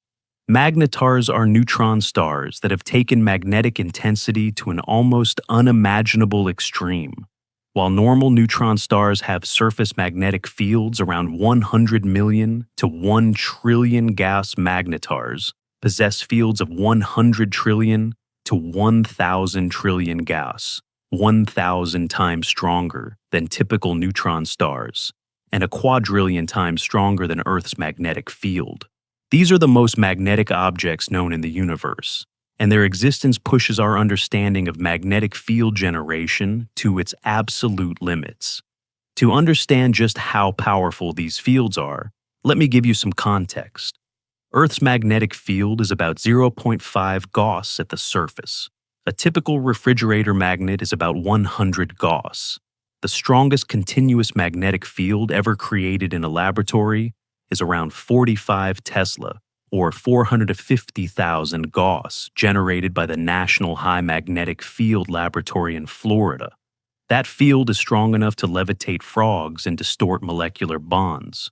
Now, scale that up by a factor of 1,000,000,000. A magnetar's surface magnetic field is around 1,000 trillion Gauss, or 10 to the 15th Gauss. At this strength, the magnetic field doesn't just influence matter, it fundamentally alters it. Atoms elongate into needle-like shapes, their electron orbitals stretched along field lines. The vacuum itself becomes birefringent, meaning light polarization depends on the direction it's traveling relative to the magnetic field. This is quantum electrodynamics pushed to extremes where the vacuum isn't truly empty, but filled with virtual particle pairs constantly popping in and out of existence, influenced and shaped by the intense magnetic field. And here's what's truly terrifying. A magnetar's magnetic field would be lethal from 1,000 kilometers away. Not from radiation, not from gravity. From the magnetic field alone. At that distance, the field strength would be around 1,000,000 Gauss, sufficient to interfere with the electrical signals in your nervous system, disrupt the molecular bonds in your body, and literally tear apart the atoms in your cells. Your biochemistry would cease to function. You'd die before you could process what was happening. The discovery of magnetars is a fascinating story that unfolded over decades, beginning with mysterious bursts of X-rays and gamma rays that didn't fit any known category of astronomical objects.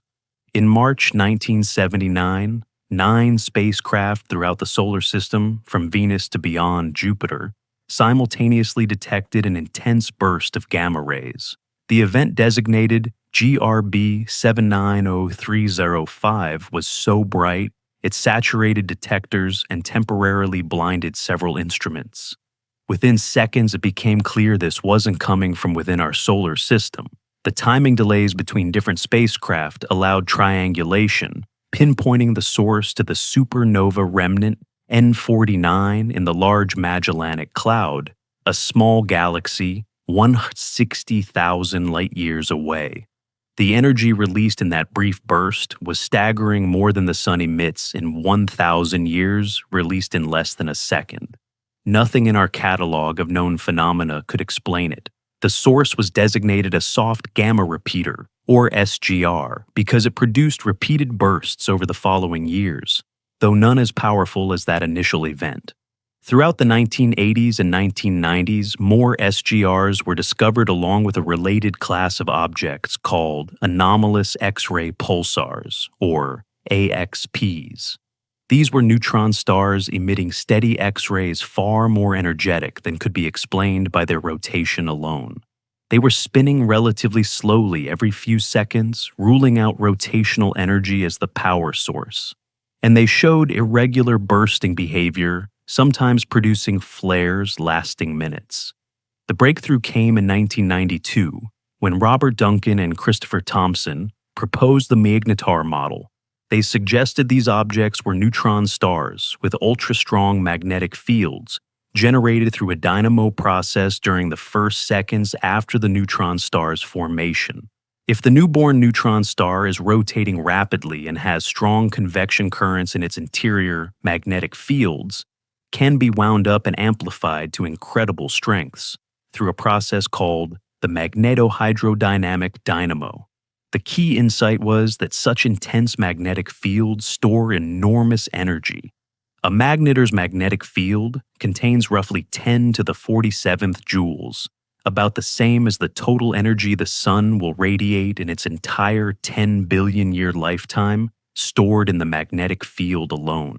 This field energy slowly dissipates over thousands of years through various processes powering the X-ray emission and occasionally producing violent bursts when the field reconfigures itself. The model explained everything. The persistent X-ray emission came from the magnetar surface being heated by the decaying magnetic field. The bursts came from starquakes fractures in the neutron star's crust, caused by magnetic stress, or from sudden rearrangements of the magnetic field lines in the magnetosphere. The irregular timing made sense because these events are driven by the evolution of the magnetic field, which is chaotic and unpredictable. And then came December 27, 2004, a date etched in the history of high-energy astrophysics. The magnetar SGR 180620, located about 50,000 light-years away on the far side of our galaxy, produced what remains the most powerful explosion ever recorded from an object beyond our solar system. In less than a tenth of a second, this magnetar released more energy than the sun emits in 150,000 years. The gamma-ray pulse was so intense that it saturated every gamma-ray detector in orbit. It ionized Earth's upper atmosphere, causing a measurable disturbance in the ionosphere detectable by radio observatories. Several satellites temporarily went into safe mode to protect their instruments. If you'd been looking at the right patch of sky with a gamma-ray telescope, you would have been temporarily blinded by the intensity. What happened during that event? The leading theory is a catastrophic starquake. The magnetar's crust, already under enormous stress from the twisting and shearing forces of the magnetic field, finally broke. The fracture propagated through the crust in milliseconds, releasing stored magnetic energy and triggering a massive reconfiguration of the external magnetic field. The field lines snapped and reconnected, accelerating particles to nearly the speed of light and producing the observed gamma-ray emission. The energy released around 10 to the 46th joules is equivalent to all the energy the sun has radiated in its 4.6 billion year history, compressed into 0.2 seconds. The violent motion of the crust set up oscillations in the neutron star, causing it to ring like a bell. Astronomers detected these oscillations in the decaying tail of the burst, seeing quasi-periodic variations at frequencies corresponding to vibrational modes of the neutron star. These frequencies provided direct information about the star's size, mass, and internal structure, the first time anyone had seen a neutron star ringing after being struck. Here's a sobering thought: if SGR 180620 had been located just 10 light-years from Earth, instead of 50,000 light-years that burst, would have caused a mass extinction event. The gamma-ray flux would have destroyed our ozone layer, exposing Earth's surface to lethal solar ultraviolet radiation. Life on our planet dodged a bullet simply because this particular magnetar happened to be on the other side of the galaxy. Currently, we know of about 30 confirmed magnetars, though the actual population in our galaxy is likely much larger, perhaps hundreds or thousands, most too distant or too faint to detect. They're rare compared to normal pulsars, which number in the thousands of known examples. This rarity makes sense. The conditions required to create a magnetar rapid rotation and strong convection in a newborn neutron star are extreme even by the standards of supernova core collapse. Magnetars show a wide range of behaviors. Some, like SGR 1806-20, produce giant flares once or twice per decade. Others produce smaller bursts every few days or weeks. Some show steady X-ray emission with occasional flaring. A few have been caught transitioning between active and quiescent states, their emission dropping by factors of hundreds over months or years. The Magnetar 1E 2259 PLOF 86, for instance, underwent a dramatic outburst in 2002. Its X-ray luminosity increased by a factor of 100 within days. Over the following months, astronomers watched as it slowly faded back to its pre-outburst level, cooling from temperatures around 5 million degrees back to 3 million degrees. This thermal evolution provided constraints on the thermal conductivity of the neutron star crust and the processes by which heat propagates through nuclear density matter. Another fascinating example is Swift J888.0-1607, discovered in 2020. This is the youngest known magnetar with an estimated age of just 240 years. It's also a radio pulsar, one of only 5 magnetars known to emit radio pulses. Most magnetars are radio quiet, their emission dominated by X-rays and gamma rays. The fact that this young magnetar emits radio waves suggests we might be seeing it during a transitional phase, perhaps, before its magnetic field has fully evolved to magnetar strength, or during an early stage of field decay. The evolution of magnetars over time is a major research question. How long does a magnetar remain active?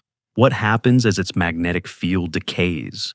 Do magnetars eventually fade into normal neutron stars, or do they maintain some distinctive characteristics even after their fields weaken? Evidence suggests that magnetars probably have lifetimes of 10,000 to 100,000 years as highly active objects. After that, their magnetic fields decay to levels comparable to normal pulsars, their crusts stabilize, and their bursting behavior ceases. They might then become high magnetic field pulsars, or possibly some of the isolated neutron stars we observe that don't fit cleanly into other categories. But here's where magnetars get even stranger. Their magnetic fields aren't static. They evolve, twist, and reconfigure over time.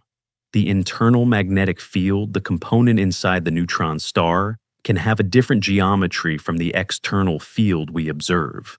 If the internal and external fields aren't aligned, magnetic tension builds up. The crust, trying to maintain equilibrium between the internal and external fields, experiences enormous shearing stresses. Computer simulations of magnetic fields show incredibly complex topologies. The field lines don't simply point from one magnetic pole to the other like a bar magnet. They twist and braid, forming complex knots and tangles. Some simulations suggest that the internal toroidal field component, the field winding around inside the star, like the coils of a spring, can be even stronger than the external poloidal field. We measure at the surface, potentially reaching 10 to the 16th Gauss, or higher in the interior. These twisted configurations are unstable. Over time, magnetic reconnection events where oppositely directed field lines snap together and reconfigure release energy. On the Sun, magnetic reconnection powers solar flares, releasing 10 to the 25th joules in the largest events. On a magnetar reconnection, events can release 10 to the 44th to 10 to the 46th joules, a billion times more energy.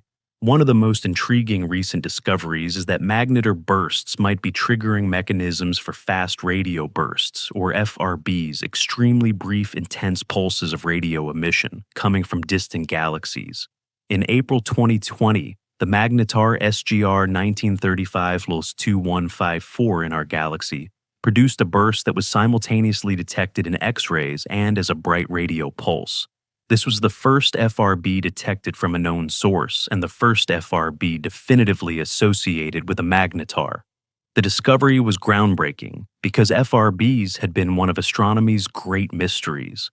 Discovered in 2007, these millisecond duration radio pulses arrive from cosmological distances, releasing as much energy in a millisecond as the sun emits in days. Dozens of theories had been proposed, everything from supermassive black holes to alien civilizations. The magnetar connection doesn't explain all FRBs, but it suggests that at least some, perhaps many, are produced by magnetar flares in distant galaxies. If this connection holds, it means that every time we detect an FRB, we might be seeing a magnetar undergoing a violent outburst billions of light years away. And it opens the possibility of using FRBs to study magnetar populations across cosmic history, probing how common these objects are and how their properties have evolved as the universe aged. Now here's a common misconception about magnetars. People often think they're the most dangerous neutron stars. In terms of raw magnetic field strength, yes. But in terms of overall threat, rapidly rotating normal pulsars with their intense radiation, or neutron stars in binary systems, accreting material violently might actually be more lethal to approach. The danger from a magnetar is highly directional and depends strongly on the magnetic geometry. If you approach from the magnetic equator rather than the poles, you'd experience a weaker field and might get closer before the field became lethal, though you'd still die from radiation and tidal forces long before then. Another misconception is that magnetars are rare failed stars or exotic objects fundamentally different from other neutron stars. They're not. They're neutron stars that happen to be born with particularly strong magnetic fields, probably due to specific conditions during their formation. Rapid rotation, strong convection, perhaps higher than average mass or angular momentum. Over time, they lose their distinctive properties and fade into the general neutron star population. What lessons can we draw from magnetars? First, nature is more extreme than we imagine. When magnetars were first proposed, many physicists were skeptical that magnetic fields could reach 10 to the 15th Gauss. It seemed too extreme, too far beyond what we could understand. But nature doesn't care about our intuitions. Magnetars exist. Their magnetic fields are that strong, and we've had to expand our physics to accommodate them. Second, rare events teach us disproportionately much. We know of only 30 magnetars compared to thousands of normal pulsars. Yet magnetars have taught us about magnetic field generation, crustal physics, star quakes, and potentially the origin of fast radio bursts. The outliers, the extremes, often reveal physics hidden in more typical objects. Third, observation drives theory. The magnetar model emerged because observation's soft gamma repeaters and anomalous X-ray pulsars didn't fit existing categories. Duncan and Thomson didn't start with the physics and predict magnetars should exist. They started with observations that demanded explanation and worked backward to the physics. This is science at its best, being humble enough to let nature surprise us and clever enough to figure out what it's telling us. And finally, magnetars remind us that the universe contains energies and phenomena we can barely comprehend. An object 20 kilometers across, powered only by the decay of its magnetic field, can release more energy in a fraction of a second than our sun will emit in hundreds of thousands of years. These aren't just academic curiosities. They're natural laboratories where magnetic fields reshape reality itself, where quantum mechanics and relativity collide, where matter exists in states we're still struggling to understand. But magnetars, as extreme as they are, represent only one way neutron stars can interact with their environment. There's another class of events even more energetic, even more fundamental to the cosmos, where neutron stars don't just flare or burst, but actually collide with each other, creating explosions that forge the heaviest elements in the universe and send ripples through space-time itself that we can detect across billions of light years. On August 17th, 2017 at 12:41:04 UTC, something extraordinary happened. Two neutron stars locked in a death spiral for millions of years finally collided 130 million light-years away in the galaxy NGC 4993. The collision lasted less than a second, but in that brief moment, it fundamentally changed our understanding of the universe.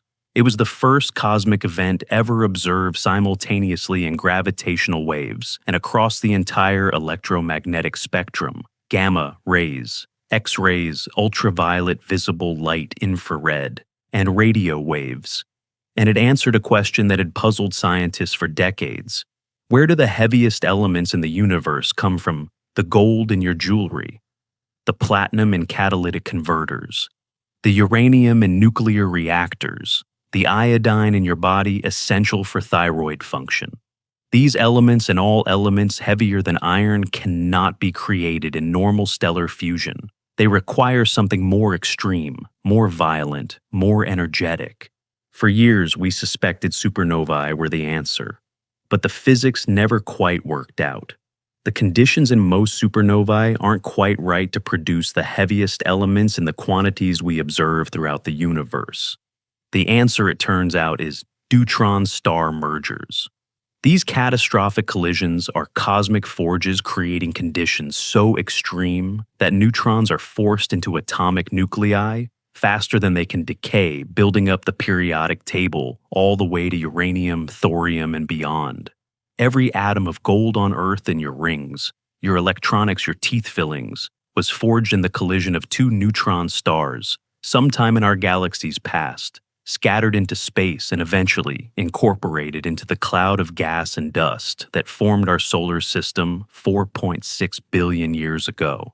Let me walk you through what happens during a neutron-star merger, because the physics is absolutely stunning. Imagine two neutron stars, each one, 4 solar masses, each 20 kilometers across, orbiting each other. They formed separately perhaps hundreds of millions of years ago, when two massive stars in a binary system both went supernova.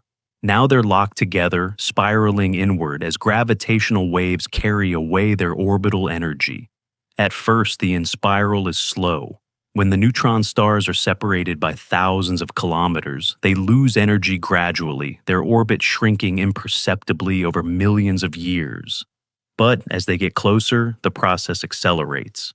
Gravitational wave emission increases as the inverse fifth power of the separation distance. Halve the distance and the gravitational wave power increases by a factor of 32. In the final minutes before merger, the neutron stars are orbiting dozens of times per second, their surfaces separated by just hundreds of kilometers. The gravitational waves they're emitting carry powers exceeding the luminosity of all the stars in the visible universe combined. Think about that. Two objects, each smaller than a city, are emitting more power and gravitational waves than 100 billion galaxies each, containing 100 billion stars. The energy isn't coming from fusion or matter-antimatter annihilation. It's coming from the conversion of orbital energy into space-time curvature, exactly as Einstein's equations predict. As the neutron stars spiral closer, tidal forces become significant. Each neutron star begins to distort the other, raising tidal bulges, just like the moon raises tides on Earth, but vastly more extreme. The neutron stars aren't fluid like water. They're solid on the outside with that crystalline crust we discussed earlier. But even nuclear density matter deforms under tidal forces this strong. The amount of deformation quantified by something called the tidal deformability depends on the equation of state. Stiffer equations of state resist deformation more. Softer equations allow more stretching. This tidal deformability is encoded in the gravitational wave signal, particularly in the final orbits before merger. By measuring it precisely, we can constrain the equation of state and learn about the internal structure of neutron stars. In the case of GW170817, the merger I mentioned at the start, the measured tidal deformability ruled out the softest equations of state, those that would allow extensive exotic matter in neutron star cores. It favored moderately stiff equations, consistent with neutron stars composed primarily of nucleons, with perhaps small admixtures of hyperons or other exotic particles, but not extensive quark matter cores. Now, we're in the final second.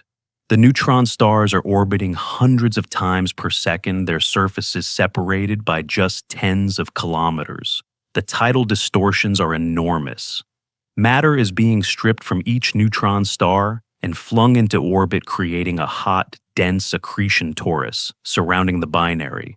The gravitational wave frequency is sweeping upward higher and higher, pitch louder and louder amplitude in what's called a chirp signal, and then contact. The neutron stars touch. For a brief instant, perhaps a few milliseconds, they exist as a single highly distorted object. The collision is not a simple merge. It's chaotic, violent, asymmetric. Shock waves propagate through both neutron stars. Material at the interface is heated to billions of degrees by compression. Densities in the contact region briefly exceed anything found in a stable neutron star, possibly reaching several times nuclear density. What happens next depends critically on the total mass. If the combined mass is below about 2.8 solar masses, though the exact threshold is uncertain, the merger product might survive as a hypermassive neutron star, a rapidly rotating, highly distorted object temporarily supported against collapse by centrifugal force and thermal pressure. This hypermassive neutron star is unstable. It's beyond the mass limit for a non-rotating neutron star, but held up temporarily by rotation. Over seconds to minutes, it loses angular momentum through gravitational wave emission and magnetic braking. Eventually, it can no longer support itself, and it collapses into a black hole. If the total mass exceeds the hypermassive limit, or if the hypermassive phase is very brief, you get a more direct collapse to a black hole. The entire merger product, along with much of the material stripped during the in-spiral, falls into a newly formed black hole within milliseconds. What's left is a black hole of perhaps 2.7 solar masses, surrounded by a hot accretion disk of neutron-rich material totaling perhaps 0.05 to 0.1 solar masses. In the case of GD170817, the evidence suggests a hypermassive neutron star survived for at least a few seconds, possibly longer. The electromagnetic emission showed characteristics consistent with a stable or semi-stable remnant before eventual collapse. The exact duration is still debated, but it was long enough to affect the properties of the ejected material and the electromagnetic signals we observed. Now, here's where the heavy element synthesis comes in. During and immediately after the merger, significant amounts of neutron-rich material are ejected from the system through several mechanisms. First, tidal forces tear material off the neutron stars during the final orbits. This is called dynamical ejecta, moving at 10-30% the speed of light. Second, the hot accretion disk around the merger remnant, or black hole, drives winds that carry away matter. Third, if a hypermassive neutron star forms neutrino emission from its hot surface can drive additional mass loss. All this ejected material, perhaps 0.01 to 0.1 solar masses total, is incredibly neutron-rich. The neutron-to-proton ratio can be 100 to 1 or even higher, far more extreme than anything in normal stellar matter. And it's hot with temperatures reaching billions of degrees. These are perfect conditions for the rapid neutron capture process, or R process. In the R process, atomic nuclei are bombarded with neutrons so densely and rapidly that neutrons are captured faster than the resulting unstable nuclei can decay. A nucleus might capture 10, 20, or even 30 neutrons in rapid succession, building up extremely neutron-rich isotopes.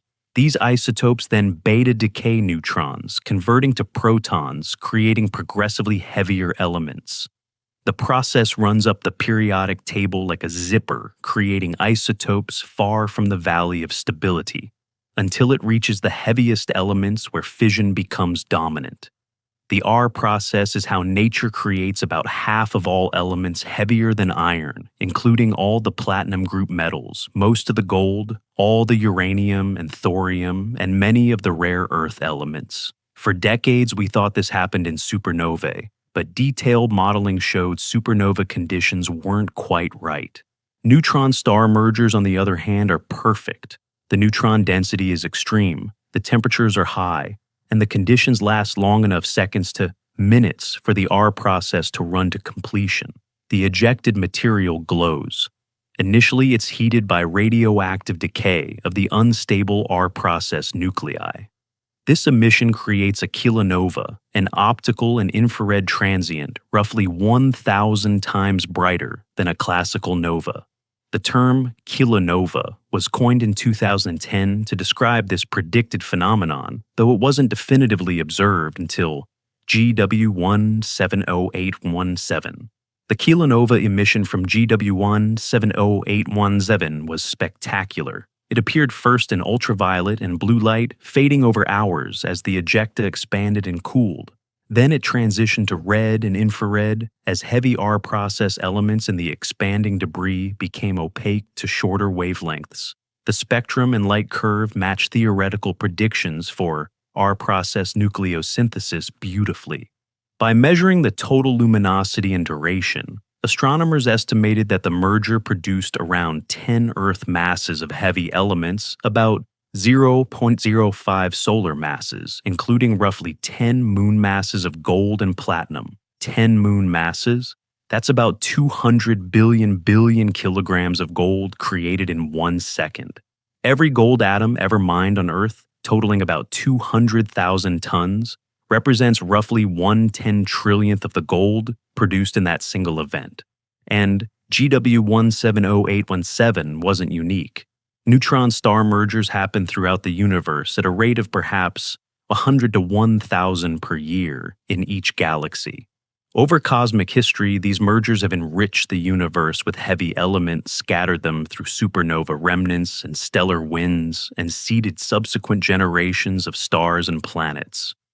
The electromagnetic counterpart to GW 170817 was detected across the spectrum. About 7 seconds after the gravitational wave signal ended, the Fermi Gamma Ray Space Telescope detected a short gamma ray burst, a brief flash of high-energy photons lasting about 2 seconds. This confirmed a long-suspected connection between neutron star mergers and short gamma ray bursts.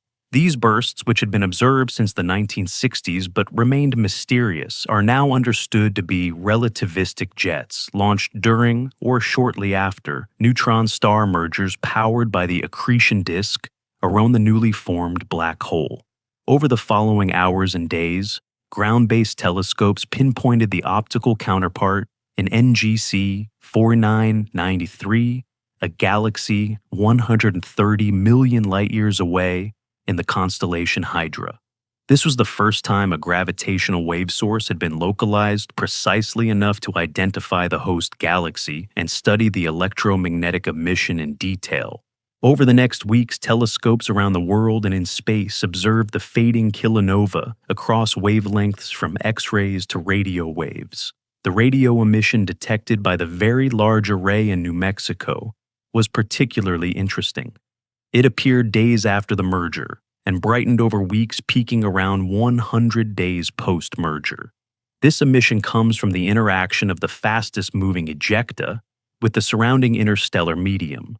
As the debris plows into ambient gas, it creates a shock wave that accelerates electrons to relativistic speeds, producing synchrotron radiation visible in radio waves. By modeling this emission, astronomers could estimate the energy, mass, and velocity structure of the ejecta. The multi-messenger observation of GW 170817 represents a watershed moment in astronomy. For the first time, we observed a single event through fundamentally different channels: gravitational waves, which tell us about the dynamics of space-time and the properties of ultra-dense matter, and electromagnetic radiation, which reveals the composition temperature and physical processes in the ejected material.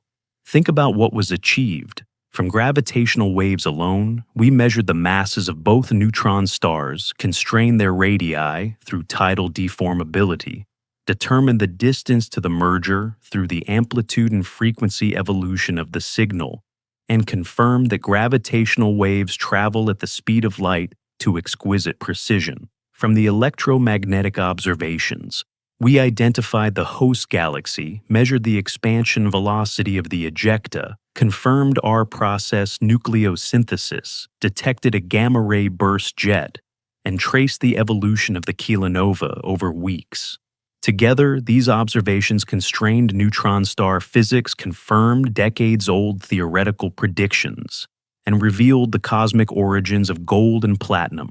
Since GW 170817 LIGO and Virgo have detected several more neutron star merger candidates, though none with such a rich electromagnetic counterpart.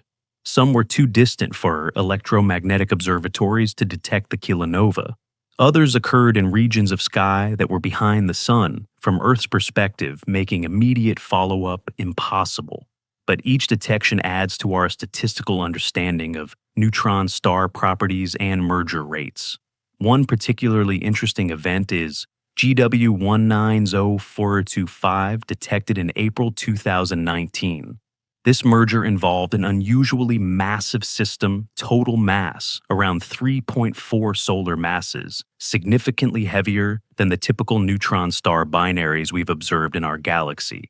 The high mass suggests either that we've been underestimating the diversity of neutron star masses, or that we're seeing selection effects. Perhaps only the most massive binaries merge quickly enough to be detected at cosmological distances. Here's a question worth pondering. What happens to a civilization that finds itself in the same galaxy as a nearby neutron star merger? If a merger occurred 100 light-years from Earth, the gamma-ray burst could potentially sterilize the side of our planet, facing the event, stripping away our ozone layer, and exposing life to lethal solar ultraviolet radiation. Fortunately, such close events are rare. The rate in our galaxy is perhaps 1 every 10,000 to 100,000 years, and the odds of it being nearby are small. But over galactic history, nearby mergers have likely contributed to some mass extinction events, reminding us that we're not isolated from cosmic violence. What misconceptions do people have about neutron star mergers? A common one is thinking they're gentle coalescences like 2 drops of water merging. They're not. They're violent asymmetric explosive events involving nuclear density matter colliding at significant fractions of light speed. Another misconception is that the merger itself destroys both neutron stars instantly. Sometimes yes, but sometimes the remnant survives for seconds or even minutes as a hypermassive neutron star before collapsing. The remnant's properties depend sensitively on mass spin, an equation of state details that are still being worked out. What have we learned? That neutron star mergers are the primary source of our process elements in the universe. That gravitational wave astronomy is not a future dream, but a present reality delivering observations impossible by any other means. That multi-messenger astronomy, combining gravitational waves, electromagnetic observations, and potentially neutrinos, is vastly more powerful than any single channel alone. And on a deeper level, we've learned that the universe is comprehensible. The gold in your hand was forged in one of the most violent events in the cosmos, under conditions so extreme they make the centers of stars look mild by comparison. Yet, we can observe these events from billions of light years away, model them with Einstein's century-old equations, and understand in exquisite detail how atomic nuclei are assembled from neutrons in the fiery debris. We live in an age where we can watch the universe forge heavy elements in real time and read the signatures and gravitational waves that ripple through space-time itself. These mergers aren't just cosmic curiosities or distant explosions. They're intimately connected to us, to the atoms in our bodies, the technology in our civilization, the very elements that make complex chemistry and life possible. Every heavy element on Earth, everything beyond iron in the periodic table, is stardust. In the most literal sense, debris from stellar explosions and neutron star collisions that occurred long ago, far away in epochs before our solar system even existed. But stepping back from these dramatic events, these explosions, collisions, and bursts, there's a larger picture to consider. We've explored neutron stars from the inside out, from their formation to their most extreme manifestations. Now, it's time to ask, what does all this mean? What are the big questions that remain? And what does our growing understanding of these impossible objects tell us about the universe and our place in it? After everything we've explored, from the violent birth of neutron stars and supernova explosions, to their layered interiors of exotic matter, from pulsars keeping time with atomic precision, to magnetars unleashing apocalyptic bursts from the cosmic forges where gold is made, we're left with profound questions that push against the very boundaries of human knowledge. And perhaps the most remarkable thing is that we're getting closer to answering them.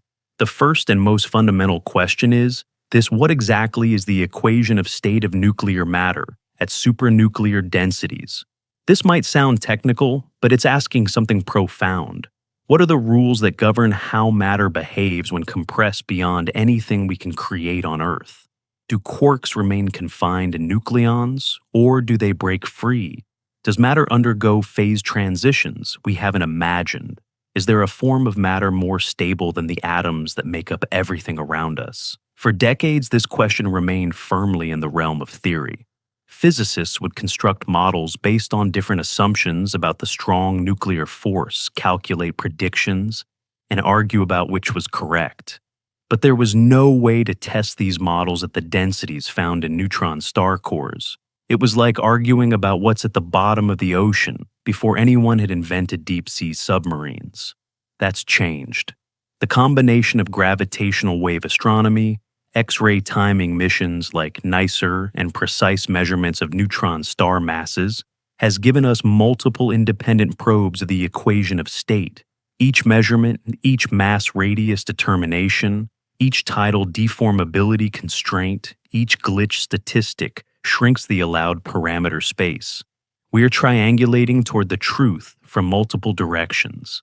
As of now, in early 2026, the evidence points toward a relatively stiff equation of state at nuclear density transitioning to something softer at higher densities. This suggests that exotic matter, if it exists in neutron star cores, appears gradually rather than through an abrupt phase transition. Hyperons might be present in the densest cores. Quark matter might exist in the very centers of the most massive neutron stars. But extensive regions of pure quark matter, or stable strange matter, seem increasingly unlikely based on current observations. But here's the beautiful thing, we're not done. The next generation of gravitational wave detectors, the Einstein telescope in Europe, Cosmic Explorer in the United States, LIGO, India, coming online, will detect neutron star mergers out to cosmological distances, giving us hundreds or thousands of merger events to analyze. Each one provides independent constraints on the equation of state.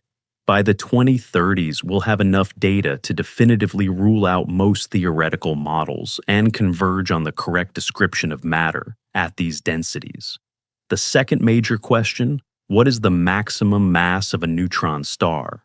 We know it's somewhere between 2.1 and 3 solar masses based on current observations. But the exact value depends critically on the equation of state. If we can determine this maximum mass precisely, we'll have a direct measurement of how stiff matter can be before gravity wins and nothing can prevent collapse to a black hole.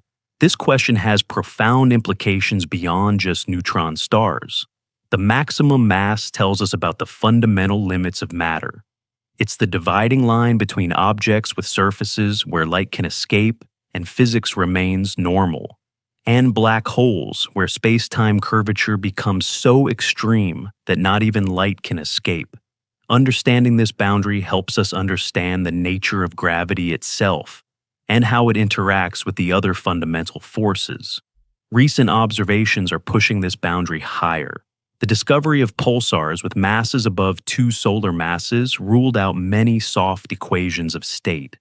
Some theoretical models now allow maximum masses as high as 2.5 or even 2.8 solar masses, though these are still uncertain. The heaviest neutron star we've confirmed is PSR J0740 plus 66620 at about 2.14 solar masses, but there are candidates that might be heavier. Each new discovery helps refine our understanding. The third question: what happens in the cores of the most massive neutron stars? Is there quark matter, color, superconductivity, strange matter, or something we haven't even imagined? The cores are hidden from direct observation, buried under kilometers of nuclear density crust, operating at pressures exceeding anything in our experience. We can only infer their properties indirectly through observations of bulk neutron star behavior. But those indirect observations are getting remarkably precise. The NICER mission has shown that by carefully measuring X-ray pulse profiles from rotating neutron stars, we can constrain not just the mass and radius, but also the distribution of mass within the star. Different internal structures, pure nucleonic matter versus quark cores versus exotic phases, predict slightly different moment of inertia distributions, which affect how the star's gravity bends light from hotspots. Computer simulations are also becoming more sophisticated. With modern supercomputers, we can simulate regions of neutron star matter atom by atom, or rather nucleon by nucleon, including quantum effects, many-body correlations, and relativistic corrections. These simulations are starting to match nuclear physics experiments from particle colliders, giving us confidence that our models capture at least some of the relevant physics. And there's a fascinating feedback loop happening. Observations of neutron stars constrain nuclear physics, which improves our models of how atomic nuclei behave, which helps us understand processes in nuclear reactors and particle colliders on Earth. Physics at the smallest scales, quarks and gluons, connects to physics at cosmic scales, neutron stars, and black holes. It's all one unified understanding of how nature works. The fourth question: how do neutron stars evolve over cosmic time? We know young neutron stars are hot, rapidly rotating, and magnetically active. We know old neutron stars have cooled, spun down, and become quiescent. But the details of this evolution, how magnetic fields decay, how rotation slows, how thermal energy dissipates, are still being worked out. Magnetars provide a fascinating case study. We think they're born with ultra-strong magnetic fields and gradually fade over tens of thousands of years as their fields decay and their crusts stabilize. But we've only been observing them for a few decades. We're seeing snapshots of different magnetars at different ages, trying to piece together an evolutionary sequence. It's like trying to understand how humans age by looking at photographs of different people at different ages, without being able to watch any individual grow old. Population studies help. By cataloging neutron stars and measuring their properties, age, spin rate, magnetic field temperature, we can build statistical models of how they evolve. We can identify trends. Young pulsars tend to have stronger magnetic fields and faster spin rates. Older pulsars tend to be slower and cooler. Millisecond pulsars spun up by accretion represent a recycling pathway where old neutron stars are rejuvenated. Each population tells part of the story. And here's where things get really interesting. Gravitational wave observations are starting to detect continuous waves from rapidly rotating neutron stars with slight asymmetries. If we can measure how these continuous wave signals change over years or decades, we'll have direct observations of neutron star spin-down rates, crustal stresses, and magnetic field evolution. We'll be able to watch neutron stars age in real time on human timescales. The fifth question brings us full circle to the beginning. Where do the heavy elements come from? We now know neutron star mergers are a major source, perhaps the dominant source of our process elements, like gold, platinum, and uranium. But are they the only source? Do some supernovae contribute? Are there other rare events we haven't discovered yet? The abundance patterns of heavy elements in the universe provide clues.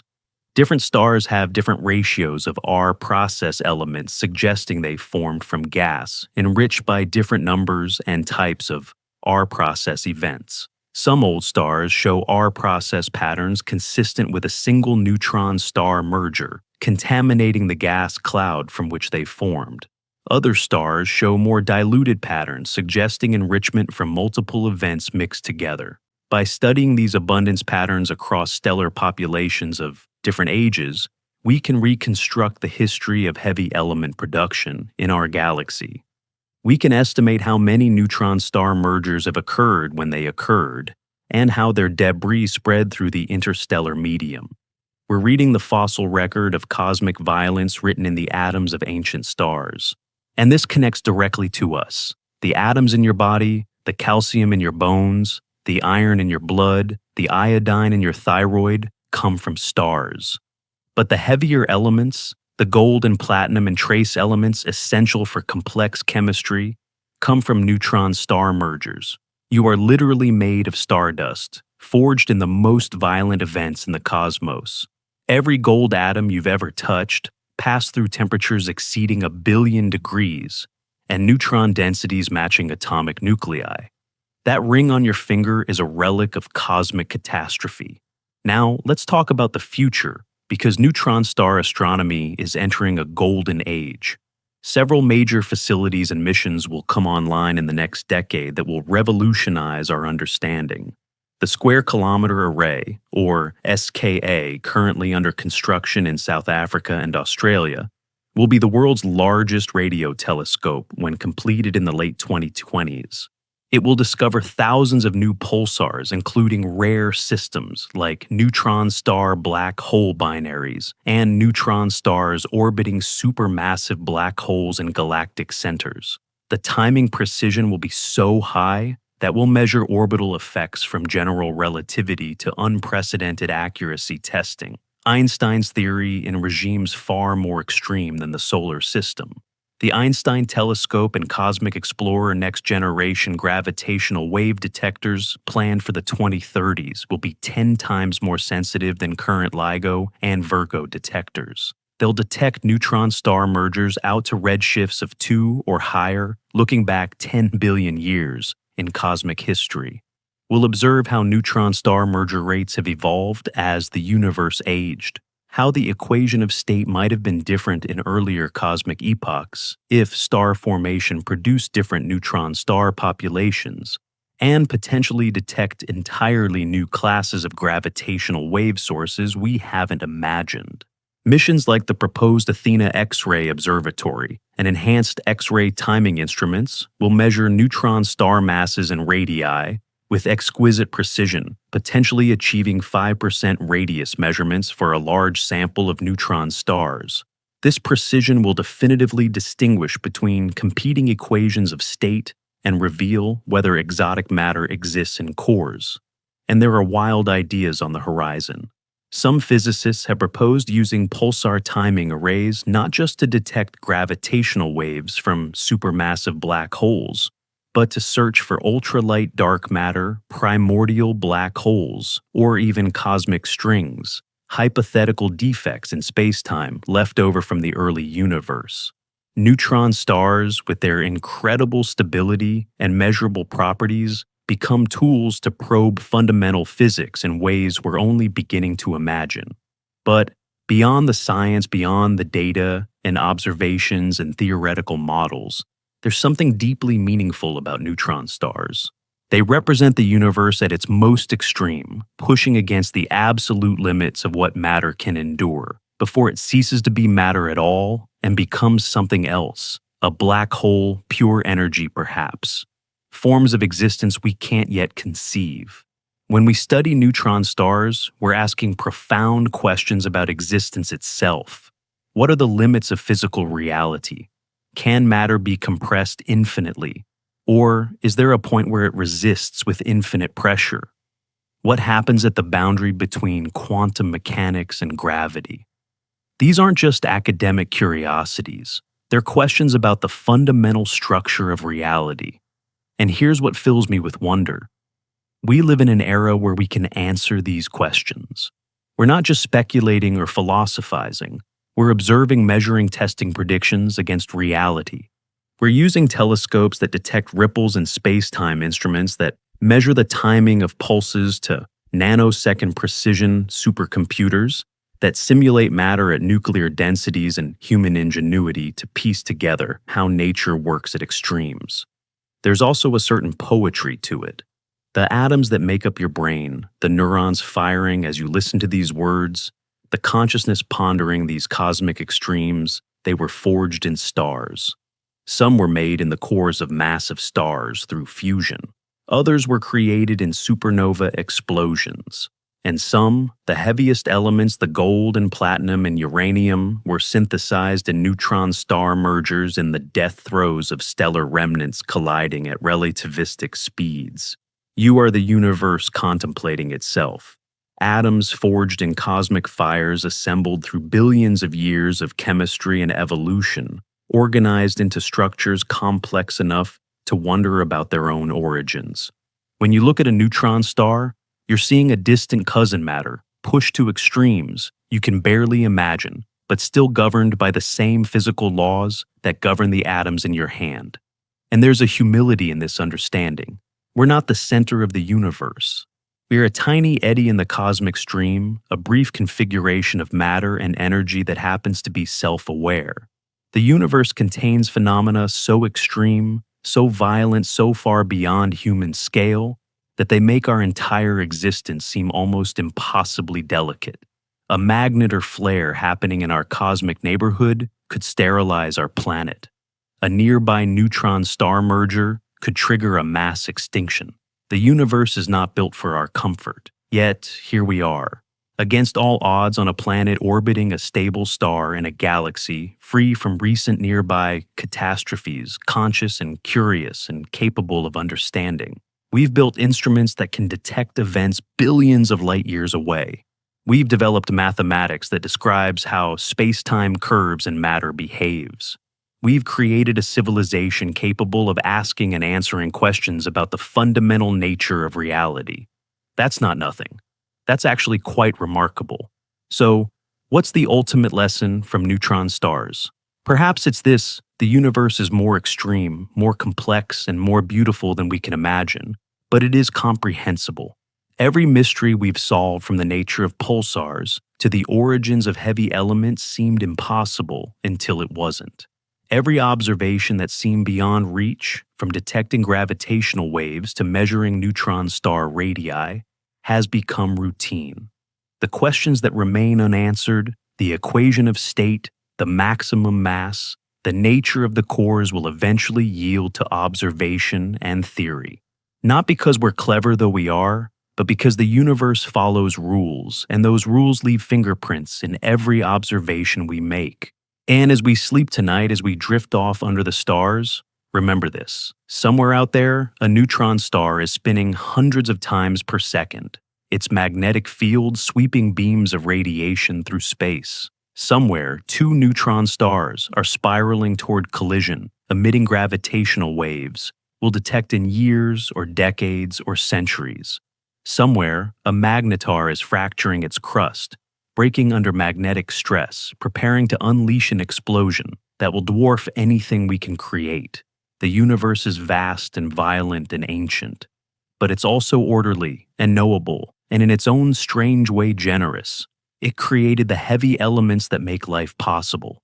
It provided stable enough conditions for consciousness to emerge, and it left clues in the light from distant stars and the ripples in space-time, in the atoms in our bodies that allow us to understand our cosmic origins.